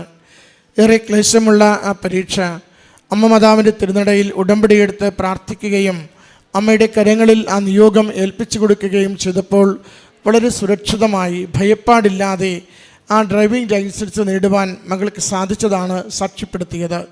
സഹോദരിക്ക് തന്നെയുള്ള രോഗക്ലേശങ്ങളെയാണ് പിന്നീട് സൂചിപ്പിച്ചത്. ഓരോ തവണയും സഹോദരി സൂചിപ്പിക്കുന്നുണ്ട്, ഉടമ്പടി തൈലവും ഉടമ്പടി ഉപ്പും ഉപയോഗിച്ച് ഞാൻ പ്രാർത്ഥിക്കുകയും ഒത്തിരി വർഷങ്ങളായി ഡോക്ടർമാരെ കണ്ട് മരുന്നും ഇഞ്ചക്ഷനും വഴി പോയിക്കൊണ്ടിരുന്ന ജീവിതത്തെ അമ്മ മാതാവ് ഏറ്റെടുത്ത് ശാരീരികമായ സൗഖ്യം നൽകി സാധാരണ ജീവിതം നയിക്കുവാൻ മകളെ സഹായിച്ചതിനെക്കുറിച്ച്. ഉടമ്പടിയുടെ നേർച്ച വസ്തുക്കൾ എപ്പോഴും നമ്മൾ ശ്രദ്ധയോടുകൂടി കൈകാര്യം ചെയ്യേണ്ടതാണ്. കാരണം ഉടമ്പടി നേർച്ച വസ്തുക്കൾ നമ്മുടെ വിശ്വാസ പ്രഖ്യാപനത്തിൻ്റെ അടയാളമാണ്. നമ്മൾ കർത്താവായ യേശു ക്രിസ്തു അവൻ നമുക്ക് വേണ്ടി മനുഷ്യാവതാരം ചെയ്തു, നമുക്ക് വേണ്ടി പീഡകൾ സഹിച്ചു, കുരിശുമരണം വരിച്ചു, നമ്മളെ വീണ്ടെടുത്ത് സ്വർഗത്തിൻ്റെ കവാടം തുറക്കുന്നതിന് ഉത്ഥാനം ചെയ്ത് സ്വർഗാരോഹണം ചെയ്തു. ഈ വിശ്വാസ രഹസ്യങ്ങളാണ് നമ്മളെപ്പോഴും അമ്മ മാതാവിൻ്റെ സംരക്ഷണയിൽ ജീവിത വിഷയങ്ങളെ സമർപ്പിച്ച് പ്രാർത്ഥിച്ചു കൊണ്ടിരിക്കുന്നത്. അതുകൊണ്ടാണ് എപ്പോഴും പറയും, നമ്മൾ ഏതെങ്കിലും ഒരു നിയോഗത്തിന് വേണ്ടി പ്രാർത്ഥിക്കുമ്പോൾ, ജോസഫ് അച്ഛൻ്റെ കൈവപ്പ് ശുശ്രൂഷയ്ക്ക് വേണ്ടി വരുമ്പോൾ വിശ്വാസ പ്രമാണം ചൊല്ലിക്കൊണ്ടിരിക്കണമെന്നാണ്. കാരണം വിശ്വാസ പ്രമാണം നമ്മുടെ ഏക ദൈവത്തിലുള്ള പൂർണ്ണമായ ശരണത്തെയും വിശ്വാസത്തെയും പരസ്യമായി പ്രഖ്യാപിക്കുന്ന ജീവിതത്തിൻ്റെ സാക്ഷ്യമാണ്. ആ ദൈവത്തിൻ്റെ ശക്തിയാൽ നമ്മുടെ ജീവിതം അനുഗ്രഹിക്കപ്പെടുവാൻ വേണ്ടിയാണ് നമ്മൾ പ്രാർത്ഥിക്കുന്നത്. അതാണ് സഹോദരി സൂചിപ്പിക്കുന്നത്. ജീവിതത്തിൻ്റെ ഓരോ അവസ്ഥയിലും സഹോദരിക്കുണ്ടായ രോഗാവസ്ഥകളിൽ, അപ്പച്ചനുണ്ടായ ചർമ്മരോഗത്തിൻ്റെ അവസ്ഥകളിൽ, മറ്റുള്ളവർ എന്തൊക്കെ പറഞ്ഞാലും ഉടമ്പടി നേർച്ച വസ്തുക്കൾ ദൈവനാമത്തെ മഹത്വപ്പെടുത്തി വിശ്വാസത്തോടെ ഉപയോഗിക്കുകയും അത് രോഗക്ലേശങ്ങൾക്ക് സൗഖ്യം പകരും വിധം രണ്ടുപേർക്കും അനുഗ്രഹമായി തീർന്നതിനെയാണ് അൾത്താരയിൽ സാക്ഷ്യപ്പെടുത്തുന്നത്. പ്രിയമുള്ളവരെ, ഇന്നും ദൈവത്തിൻ്റെ കരം നീട്ടി സ്പർശിച്ച് സൗഖ്യപ്പെടുത്തുന്നു. ഇന്നും ദൈവം വാക്കരുളി ചെയ്ത് നമ്മളെ സൗഖ്യപ്പെടുത്തുന്നു. ഇന്നും സന്ദേശം നൽകിയും കൂടെ നിന്നും സാന്നിധ്യം നൽകിയും ഈശോ നമ്മളെ സൗഖ്യപ്പെടുത്തുന്നുണ്ട്. അതുകൊണ്ട് ഈശോയുടെ സൗഖ്യപ്പെടുത്തുന്ന കരങ്ങളിലേക്ക് ജീവിതത്തെ എളിമപ്പെടുത്തി കൊടുക്കുമ്പോൾ എത്ര വലുതും എത്ര പടകിയതും എത്ര ഗൗരവമുള്ളതും അമ്മ മാതാവിൻ്റെ സംരക്ഷണയാൽ ഈശോ അനുഗ്രഹിച്ച് നമുക്ക് സൗഖ്യവും ബലവും തരുന്നത് അനുഭവിക്കുവാനാവും. സഹോദരി ഹെൽത്ത് സർവീസിൽ ജോലി ചെയ്യുന്ന വ്യക്തിയാണെന്ന് പറഞ്ഞു. നിരന്തരം ആശുപത്രിയും ഡോക്ടർമാരുമായി ഇടപെടലുള്ള വ്യക്തിയാണെന്ന് പറഞ്ഞു. എങ്കിലും ആ വർഷങ്ങളോളം ആ മരുന്ന് കൊണ്ടും ഇഞ്ചക്ഷൻ കൊണ്ടും മാറാതിരുന്നത് അമ്മയുടെ ഉടമ്പടി തൈലം കൊണ്ടും ഉപ്പുപയോഗിച്ച് മാറിയെന്ന് ഈ അൾത്താരയിൽ സാക്ഷ്യപ്പെടുത്തുമ്പോൾ സൗഖ്യപ്പെടുത്തുന്ന കർത്താവിനെ വിളിച്ചു പ്രാർത്ഥിച്ചാൽ വിളി കേട്ട് ജീവിത വിഷയത്തെ പരിഹരിക്കുന്ന ദൈവത്തിൻ്റെ നാമത്തെയാണ് ഈ അൾത്താരയിൽ ഏറ്റുപറയുന്നത്. ഈ കുടുംബത്തിന് ലഭിച്ച ഓരോ അനുഗ്രഹത്തിനും നേർച്ച വസ്തുക്കളുടെ വിശ്വാസപൂർവകമായ ഉപയോഗത്തിലൂടെ ലഭിച്ച രോഗസൗഖ്യങ്ങൾക്കും അമ്മ മാതാവിനും തിരുക്കുമാരനും നന്ദി പറഞ്ഞുകൊണ്ട് കരങ്ങളടിച്ച് ഈ സാക്ഷ്യം നമുക്ക് സമർപ്പിക്കാം.